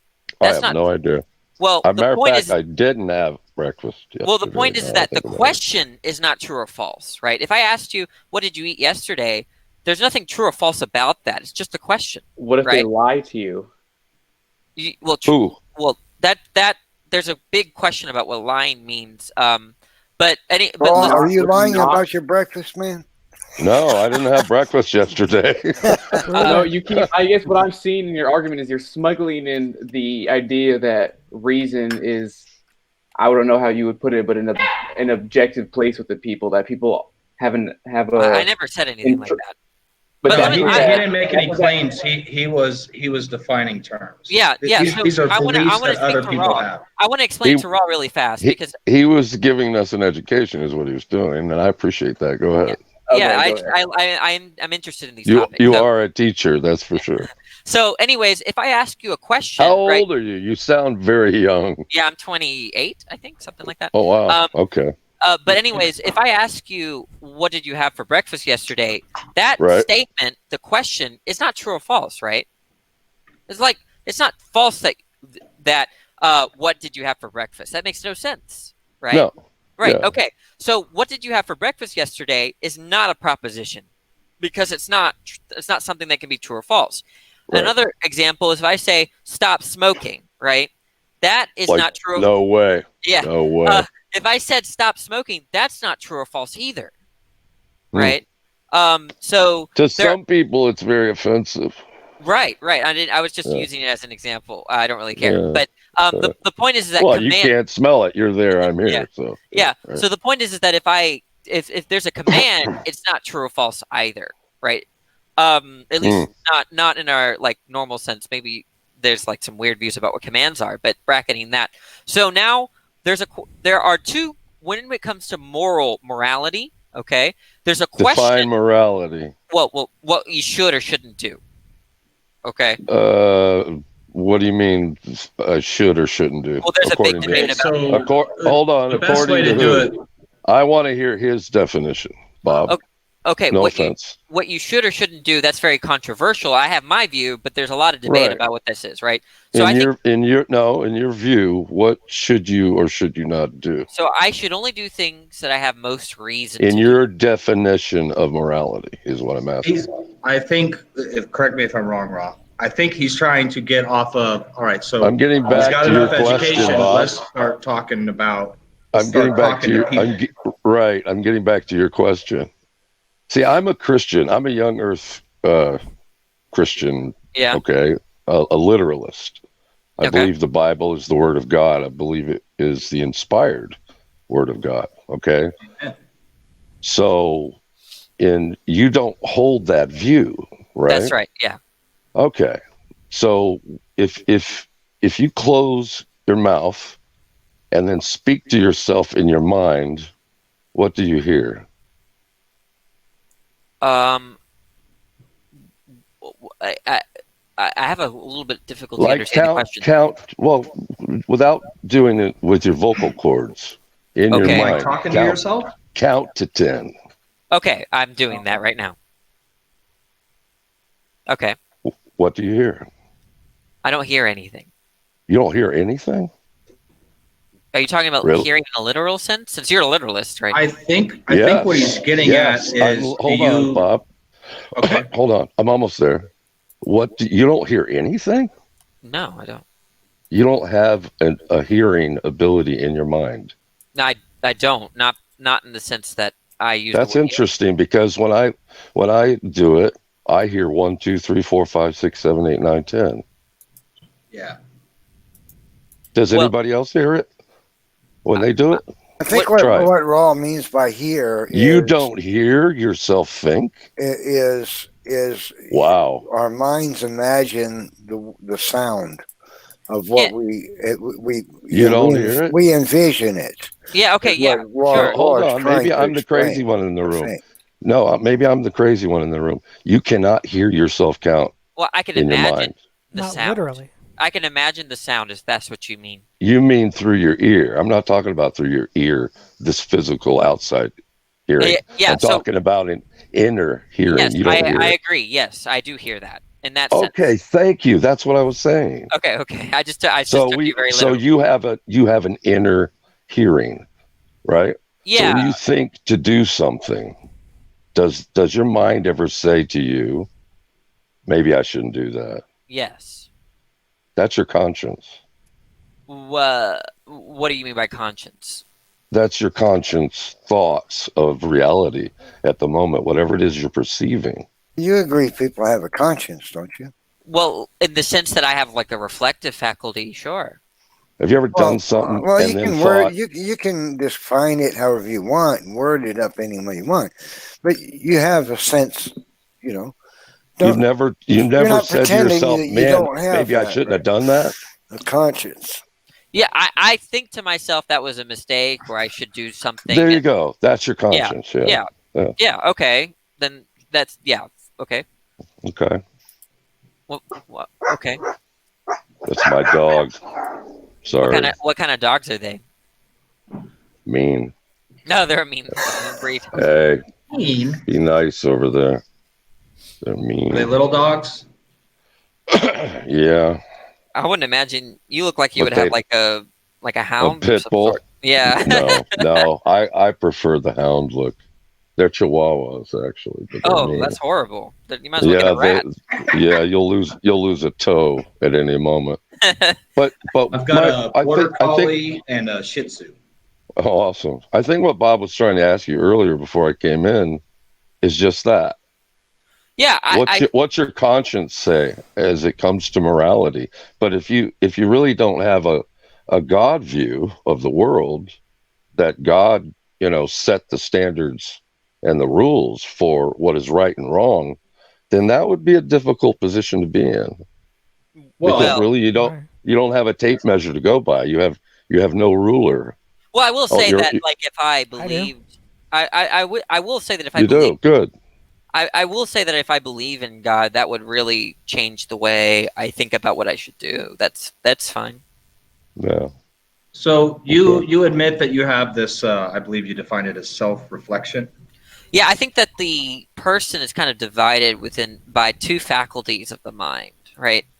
So there's like the perceptual faculty and the reflective faculty. And I guess to quickly understand that, I can actually appeal to something that's in the New Testament. Like there's this distinction between the flesh and the spirit. Yeah. Right. Like, so the flesh would be analogous to the perspective, the perceptual aspect of yourself, where you look at something is, the cake looks good, the woman looks beautiful, that kind of stuff. Like the idea is that there's like these kind of bodily demands on you, your kind of environmental demands, I suppose, for lack of a better word, but it's based on your perception of the world, and people are guided by that as well as the reflective faculty, which is like the thing that weighs reasons with respect to the future, with that kind of stuff, right? So it's not exactly driven by anything that's being perceived, right? So Yeah, in that sense, so that's the reflective faculty. I think that's what some people might call your conscience, right? And then there's like what you're immediately perceiving and how you're experiencing the world that might explain some of your desires and what you want to do, what you think you should do. Okay, so can we agree to call it the conscience? Yeah, that's fine. We'll use that term. Yeah. Okay. Should you listen or adhere to or obey your conscience? Well, almost by definition, right? The idea is that, let's just take a very simple example of a diet, okay? When I look at a cake and I'm on a diet, I want to lose weight. My conscience would be telling me, don't eat the cake. You remember the future goal that you have in losing weight. But what does my fleshly, bodily, perceptual experience tells me? It looks at the cake, it really wants it, right? My stomach feels a certain way. I know what would satisfy just it. to be clear, there's a separation between those two things. I think there's a tension. Oh yeah. And so yes, a kind of separation. So if you could briefly at least define that separation, so I'm assuming that when you're hungry and you want that nice frosting and you know it's going to taste sweet and you know it's going to taste good and you know you're going to enjoy it. All these things are presuppositions, and just to assume that it's a natural instinct to want to eat it, I don't think that's what I'm saying, right? I'm just saying, look, here's another way another simple way of saying articulating what I'm. Well, I think it would answer my question if you define that separation. What separates? Well, I'm trying to tell you what separates it is the origin of the desire. If the origin of the desire comes from the immediate experience or perception, right, then it's part of that faculty, right? Now, if the origin of the desire comes from reflection, right, like thinking about the future, for instance, or thinking about certain states of affairs that are not currently actualized or certain propositions that are not true at the moment, right? If the desire comes from that, right, then that's reflective. That's part of the reflective faculty. So those are the. So correct me if I'm wrong. You're saying I know the cake well, exactly what I said. Basically, I know it's going to taste sweet. I know it's going to taste good, and so therefore I'm going to eat it. And so I just don't see clearly where the separation. So I'll give you an example. The scenario that he gave was that you're on a diet, and you should not eat the cake if you're going to follow the diet. So do you listen to what your body is asking you to do, or do you do what your mind has determined that you had committed to? Yeah, that's kind of like it, right? The idea is that you have two competing desires, but they're coming from two different parts of your personhood, right? Okay. So I would agree, but I guess a crucial part that I would add to this. Agree to what? These two separate faculties that he's proposing. So I would agree that it makes sense to the most part. I would agree with most of it, but the crucial part that I believe is missing is the idea of abstract thinking. So, for example, sexual arousal. You engage in fantasies that you are never going to actually physically participate in, and I think one half of the part you're speaking of is everything you think is going to come to actual physical fruition. And so abstract thinking allows you to place yourself you're simulating, there you go. You're simulating something that's never going to come to fruition. So where do you place I think you're doing things to your body when you do that, right? Like, so there's obviously an interaction between your mind and your body. So if you think about having sex with a woman, right, that like does the placebo effect. Right. When you think about that does there's like experiential changes. But where do you place yourself? So what side do you place yourself on? Well, if I desire to have sex, right, I can tell you. No, not desire that you have sex, specifically a fantasy that you know you are not physically going to engage in, and you know it's going to stay that way and end that way. Okay, let me make sure I'm understanding you. About it? The point is that there could be a sexual need, and I can think about a fantasy. So the desire to think about the fantasy might be because of some kind of immediate experiential need. So that would be part of the perceptual faculty. You're slipping in the word desire though, and that's why I said the third crucial part would be abstract thinking. This is Because only this is all of this has to do with desire. We're only talking about desires here. Well, that's what I'm saying. A crucial part that I believe you're missing is the third part, which is abstract thinking. And abstract thinking. What do you mean by abstract thinking? Like if I'm fantasizing. Okay, I'll define it. Is able to simulate yourself in places that are not in physical reality. Can you do that without a desire? Yes, I can do it. I can do it right now. Wait, I can have a fantasy about doing terrible things and doing things I would really. You don't think that would be intentional? Please don't describe it. That's a desire. There's a desire. Look, if I want to place myself in some fantasy, right, to like arouse fantasy myself. doesn't entail something just positive. By the way, it can be a negative fantasy. I'm trying to understand this guy. So, I sometimes have thoughts that I don't approve of. Mm-hmm. And I don't think that they are desires. Like and I don't know, and I don't know if I'm just completely unique or if anybody else has these things, but I have thoughts that pop up in my head that maybe are not intentional. Yeah, they're not my thoughts, and I realize that I've thought it and go, no, I don't want to think that. Yeah, that's true. That there's nothing like well, I don't know how I'm trying to frame this in a kind of Christian perspective, but it seems like if you just, let's say you popped there was a thought, let's say you're married. Well, wait, I don't want, so here's the thing is like, I don't want you to frame it from a Christian perspective. I want you to frame it from your perspective. Right. So then I don't think I'm going to be responsible for those sorts of thoughts that are not intended. I'm not asking if you're responsible. I'm asking what you think. Like, do you have that?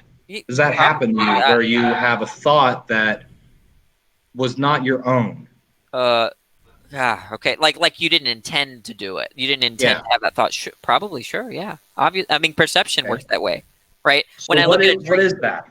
When I look at a tree, I don't intend to believe that there's a tree there. Okay, well now we're going on to this. I avoided using the word intent because that's a whole other conversation that has to do with the proposition of free will. I do think that we're kind of going down a rabbit hole. What I'm trying to get down to is there objective morality? I don't think that there's a sense in which you can say I should do something unless you have a reason to do it. I agree with it. I agree. Right now, if I don't know what it would mean to say that you should do something, but you have most reason not to do it. That's another way of phrasing it. So, I think that this idea of the good is really tied to our reasons for our right. And let's say, so if you're a Christian, you might think that you have a reason to obey God. Right, and that could be explained. I definitely do. Right, and that might be explained by the way God made you or the way that God set up the world. Right, that so I think that would be the view. Right, that God said so. That would be my view. Well, the point is that you could say that God said to do X, and if you're not a believer, or if you are like, let's say Satan, right, that's not going to be a reason to do anything. Right. But if you're a Christian, the point is that that's supposed to be reason giving, right? That what it means to say that you're a Christian is that you follow God, that means that God's commandments are reason giving in the sense that you see them as a reason to act. I think it's demonstrable that objective moral values and duties do exist. I think that's not very difficult to explain. I think that when people claim, as atheists do, that they don't exist, they do so because they know that if they do exist, that it's powerful evidence for the existence of God, and so they go to this position where it's then powerful they can't evidence that if there is an objective where else would it morality, exactly. So you propose that it's just automatically God. Yes. Out of many different reasons, it's not automatically God. People make this argument, and it's not. Okay, look. No, sorry. I don't assume that you think. Yeah, explain to me. It's an assumption that I hear very often that it's. I do say that it's God, but I'm saying that it's not like I was thinking about this, and then I went, oh, well, this is why God exists. This is not. Okay, So let me go back to what I was going to say. Is we have the Bible. The Bible has been written over thousands of years across multiple continents and cultures and generations and languages. And it has been held by people and preserved and kept. And those people at the time believed what it said. And they wrote down what they said, and they believed what they said, presumably. And then it was passed down, and it was passed down, and it was passed down. So I think what I want to go to is, like, if your dad told you something, this happened to me, and I want you to know that this happened to me, and you should either do this or not do this because I had this experience. Can you trust your dad? So it's basically the argument of, oh my goodness, is that my mic? 1 second, guys. I mean, I can understand you. I can't tell if I can hear you better, but I can understand you. Oh, okay. From what I hear, it's the argument essentially of oral tradition, and that oral tradition and testimony should be accounted as sufficient evidence. Yes.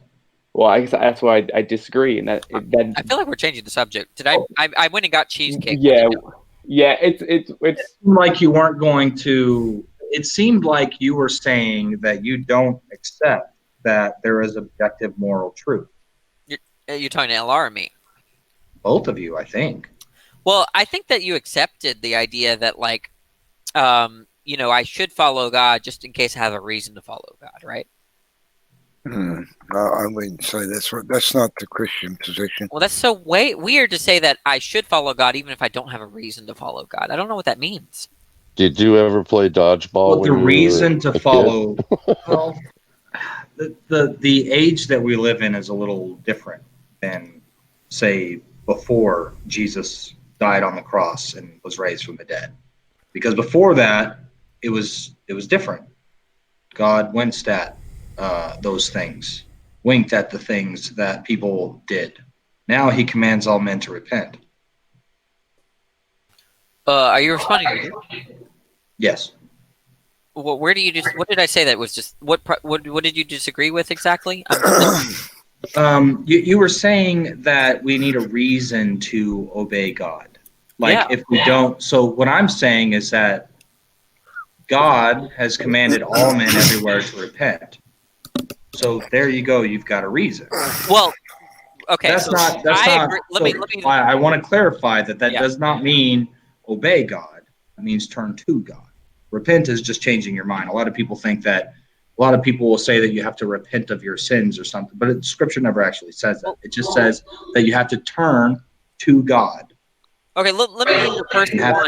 Let me be the first one to agree with you that, or to share. We're like-minded in the sense that if God uttered some command to me, and I knew of that command, that would be reason given to me, right? Yeah. How would you know that it's God, though? Well, that we're stipulating that it is. It doesn't matter, right? Tradition. Okay. That's a huge. You would be okay. Well, I guess my only question would be: is you would be willing to stipulate something that large? Yeah, of course. Without any question. I don't see a problem with this, right? But if you heard a voice in your head, or you've seen an apparition, right, in the middle of the night, and you knew that you were sober, and you knew you had no mental illnesses, and you knew you had no past history of neurological issues, right?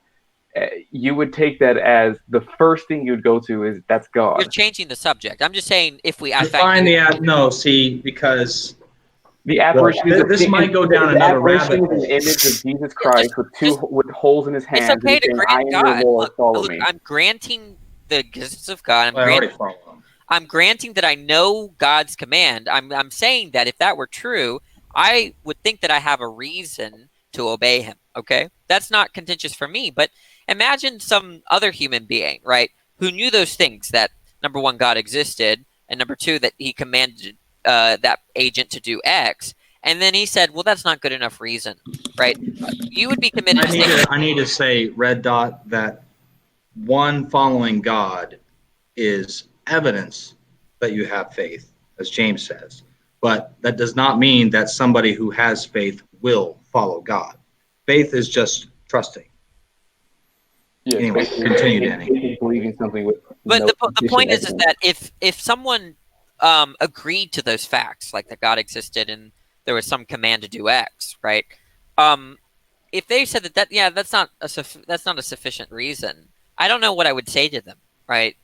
Well, I guess what I would say is that, okay, let's say for the sake of argument, and now I understand, so I apologize for misconstruing what you were saying. So for the sake of argument, let's say we've all agreed that there is a God. And let's all also agree that it's a possibility that God can reveal himself in the physical world and we can detect it. Okay, so we can assume all of that for the sake of argument, which for me is a very big leap. But then how do you determine what God it is, whether you should trust Changing him? the subject. No, I mean, it's an interesting question, but it's just a change of subject, right? We're talking Yeah. about. I guess I'm confused on what the subject is. Then. What Go would on, Danny. Yes. Remember No, if you channel believe it's we're a different subject, then I apologize. No, let's. No, I don't I think that we're okay. Look, we're trying to drill. I mean, at least I'm trying to drill down to find out what happened to you guys that you guys don't believe in God. Can I answer that? Oh, that's an entirely different. Oh, I thought you were asking. If you're going to go to Romans, I don't think they're going to like it. Nothing No, I happened want to me I to want make to me answer believe that God. question. If you're going to go to Romans, I don't think they're going to Yeah, no, like but it. I thought you were asking about the moral issue. Like, No, I'm not going to Romans. Well, I was asking about the moral issue to see if it would hit. Oh, and I think that it seemed to me that you were willing to accept that there's not an objective moral truth. So I don't think the argument is going to be useful for convincing you. Here's the problem. Here's the problem. I see. Okay, Bob, let me talk to Bob for a minute. Here's the problem we're having right here. Okay, next year, a year from now, a child is going to be born to a mother. Okay, the problem is we're trying to talk to that person now. How do you communicate to that person now? That child is going to be born a year from now. Can you kind of explain just like the? I mean, they're not even conceived. They're not. Hold on. They're not even conceived in the mother's womb yet. No, I'm not a Calvinist. I've been accused of that, though. Okay. The problem is, it sounded. It's the Nicodemus problem. Okay. We're talking to someone who's not born again yet. Right. Their spirit It's is easy. They are in a condition of their spirit is not born of God. Jesus said you have to be born of water and of the spirit, right? Of the flesh and of God. And that's a thing that God does once he grants you, when you believe, gives you the gift of salvation. It's a gift. Lest any man should boast. If I go to right? So they are not born again yet. Neph is born again. You're born again. Apparently, I'm born again. So, that's the problem. So it's like talking to that child that will be born 12 months from now. Now, that's like God has to do in them, these three young men, what he did for us. So how is he it our has to fault? give they have them. to believe first. They have to believe first. That's the condition that God That's gave. right. That's right. Okay. And it only takes that mustard seed, goes back to that sower went out to sow, and it goes back to, other people saying, preach the gospel, right? The power of God is in preaching. He's chosen the foolishness of preaching a simple gospel message. The night that I got saved 41 years ago, my girlfriend at the time, she said 7 words, interestingly enough to me. I think it was 7. She said, lately I've been thinking a lot about Jesus. And I wasn't raised in a Christian family. Wasn't dragged to Sunday school every Sunday. Didn't have my parents beating me over the head with a Bible continuously. And it instantly convicted me, and God saved me that night. And the next day, I got my hands on a Bible through a friend's mother, because all I knew is I had to read that book. So it was a miracle to me. And my friend that gave me a ride home that night, I was actually on on leave from Germany. I was home on leave for Christmas. And he looked at me that night and he said, Bob, my name's Bob, by the way, too. The Raw is Robert Allen Williamson. Okay. And so nice to meet you, Bob. He looked at me and he said, what happened to you, Bob? People don't, he witnessed it. He said, people just don't change overnight. And I said, Jeff, the only thing I know right now is I got to read this book. I was hungry. God put the desire, the hunger in my heart to read that book. So why doesn't he do that to me then? Maybe it'll be 12 months from now. I had Maybe the it'll be hunger- 12.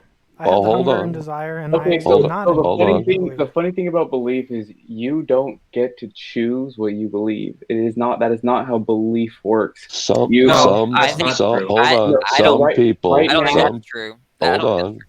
There are many flavors of ice cream at the local Baskin Robbins ice cream place. Okay, and there's many flavors of Christianity out there, and I'm sure all three of you have a backstory. And you might have gotten involved with one of these vanilla Christianity things and thought you were even a Christian at one time. Some of you might not have thought you were ever a believer. And Jesus warned about be not deceived. That was one of the things that he said in Matthew 24. One of the things when the disciples asked him, they said, Master, tell us when these things will be. When will be the end of the world, and when will be the end of the age, and when are they going to knock down this temple that you're talking about? And he said, first of all, be not deceived. so I guess the And you question might have been deceived into thinking that you were a Christian. I hear that all the time. I used to be a Christian, but I'm not anymore. Well, I used to be. Hold on. I can never say to my mother or my father, I used to be your child, born of you, but now I'm not. If you're born of God, if you're born again of the Spirit of God, it sticks. So you're It's saying permanent. that if somebody, for example, is baptized and they live half of their life as a very devout Christian and then decided to move away from it because they realized that there was not sufficient evidence to stay within that ideology, you're saying If you are truly a child of God, when you were having this experience or whatever you're talking about, if you were truly born again, Jesus talked about that.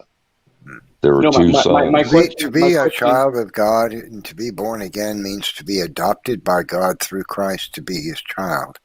Yes. When you're born into this world, you're headed for destruction. Well, my question is whether, You're not whether or headed not you for believe God. it, whether or not you believe it or not, you're still saved. Is what I'm He's asking. wondering if he was born again before. Once is you what he's believe, asking. once you believe, God performs what is called the circumcision that is made without hands. When that is done, what has happened is that he has cut your soul, the Holy Spirit, or Jesus, has cut your soul from your body, right? Your body is full of In a sin. legal way. In a legal way, yes. Yes, he's done that. I think it's literal. I don't see any reason to think that it's not. Okay, Well, but that's anyway, a little we more can talk about information. that. That's a little more information than they need to know right now. My point is that Paul tells us that you are sealed after you believe. Yeah. You are sealed by the Holy Spirit until the redemption of the purchased possession. So if you believed and he sealed you, then you're sealed. You can't break that. So the answer he said, you cannot lose your salvation. Yes, so it's a one-way once you're born again. Once you're saved, whether you believe it or not, you're still saved no matter what. Right. But maybe you did believe that's God not a sealed you. contradiction at all to you guys at all. No. I can say I hate God and I don't want to go to heaven and all these terrible things and I don't even assert that there is no God. So let me respond to that. There is. So here's the Jesus thing. died for your sins. The problem is that somebody who becomes sealed by the Holy Spirit is not going to be somebody who does that. That's the thing. Right. I don't know if that's true. Yeah, So you were religious. There was a dude somebody. in Well, let me Corinth. put it like this. Let me put it like this.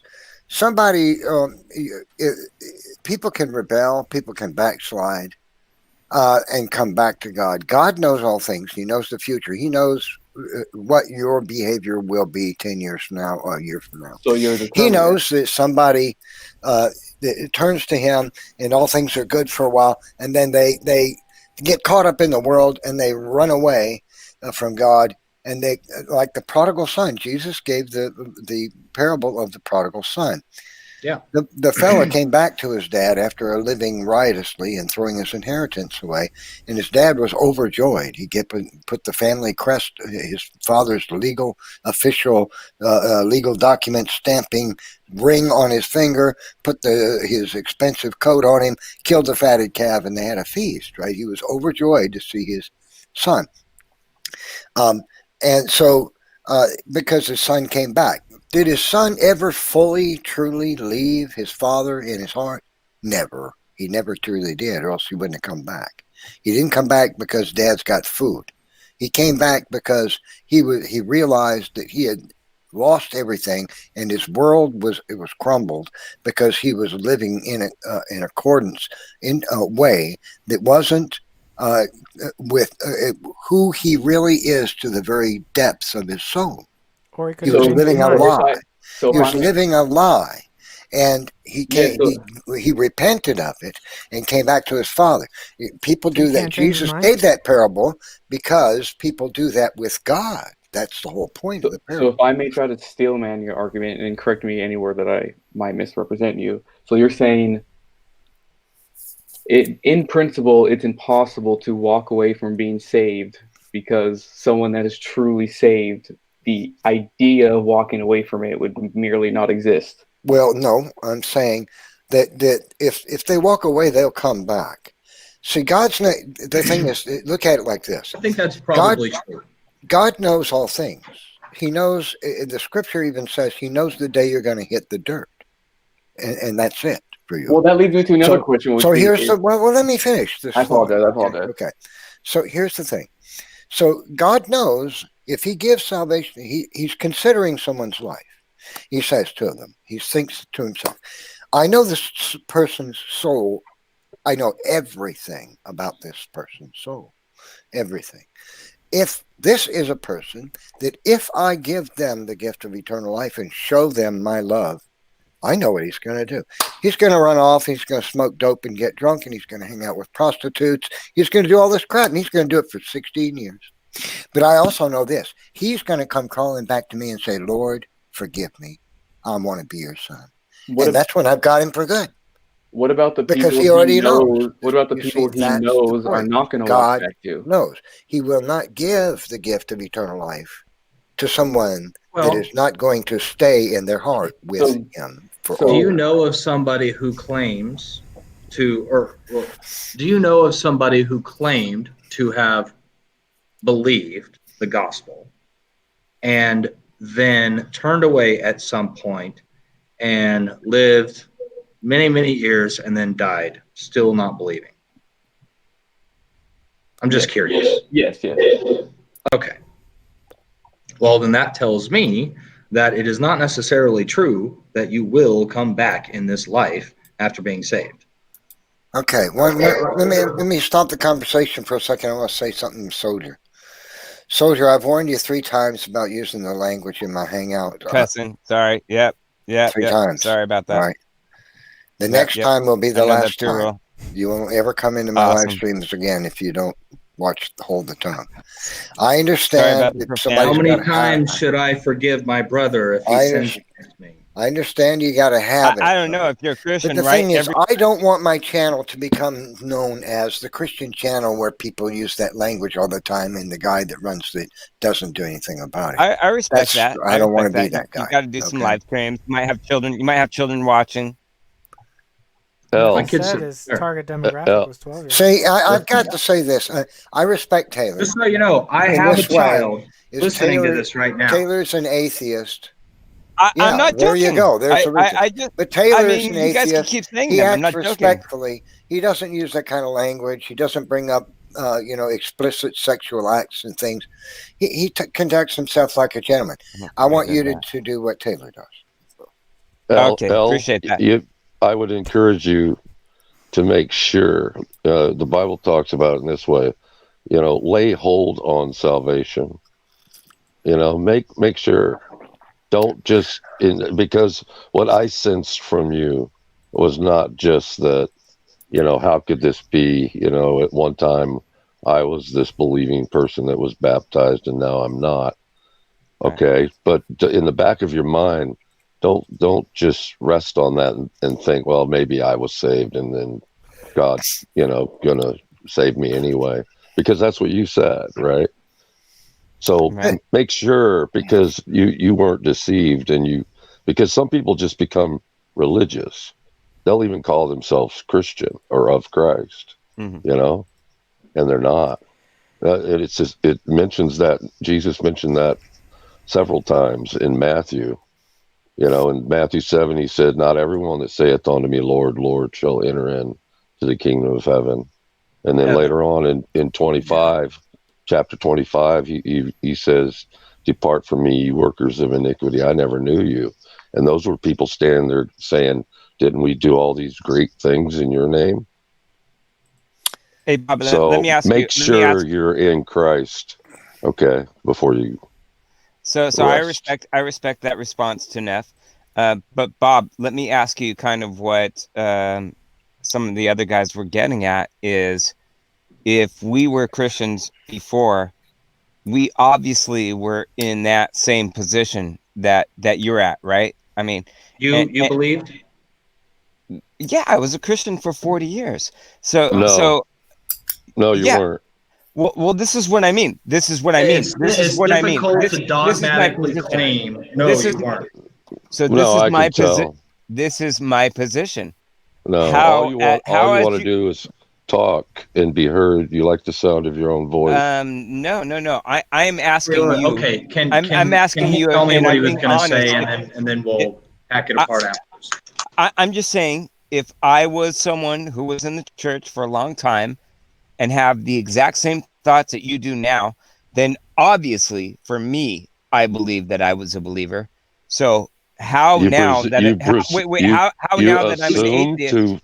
You assume to know what I think and believe now? So I assume that you don't know. Wait, who are you what I talking to? think. Are you talking to me or are you talking to Rob? I think he's just talking to himself. No, I'm talking to any of you guys here who argued that. I rest my case. That argued that. Good night, Neff. Talk to you later, brother. I love you, man. God bless. I didn't mean to chase you away, Robert.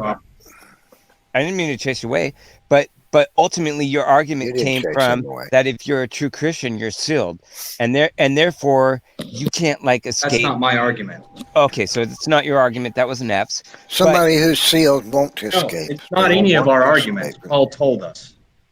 They don't want to escape. So Paul told us what? That after you believe, you are sealed by the Holy Spirit. It's a legal declaration on God's behalf. That's why the scriptures use the word sealed. It's an image of a king taking his signet and sealing a clay seal on a legal document. God declares you saved. Nothing can change that. Jesus said, none of them, all that my Father has are in his hand, and none can pluck them out. All that the Father has given me are in my hand. None can pluck them out. My Father and I are one. So essentially, I'm saved. I'm saved as an athist. So essentially, I'm saved as an atheist. Is what you're saying. No, because I mean, if you've decided in your heart that you don't want anything more to do with God, and that's the state you're going to remain in, you never had salvation. Because the child of God is not going to be that way. Does the Bible say that? If I believed that I had salvation, would you agree that we would be on the same level? Like me now as a Christian, 20 years ago. I can only take somebody's word for it. Would you believe? Would you believe that I would at least believe what you're believing now? I can only take somebody's word for what they say. Which is probably the best position to take, and I agree with Neff. Is that if somebody tells you you believe something, you have to until It's like Wait, but I have a question. So, with respect to this issue, I mean, it seems like on Christianity, it's not sufficient to believe, like, that in the no, this isn't about evidence. This is purely about the claim. You're not. You love interrupting, and you don't get what I'm saying, right? Let me finish. So look, here's what I'm saying: that even there's in the Bible it says even the demons believe, right? Even Satan believes, right? Good for good reason, right? Danny. Yeah. So the point is that belief is not a sufficient reason on Christianity to be a Christian, right? It's much more than that, right? But Danny, what it really means is this: when you believe, it doesn't mean mentally assenting to a fact. Satan, right? That's not what Christians mean when they say they're Christians. They're not. It's not like they daily believe. When the Bible says to believe on Jesus, doesn't mean do you believe mentally with your mind. It means that as well. But it means more than that. It means, do you believe in Jesus your heart? Elaborates, Now, right? let me explain. I'm trying Guys, to. I gotta It means to. Oh, See you, okay. Snake.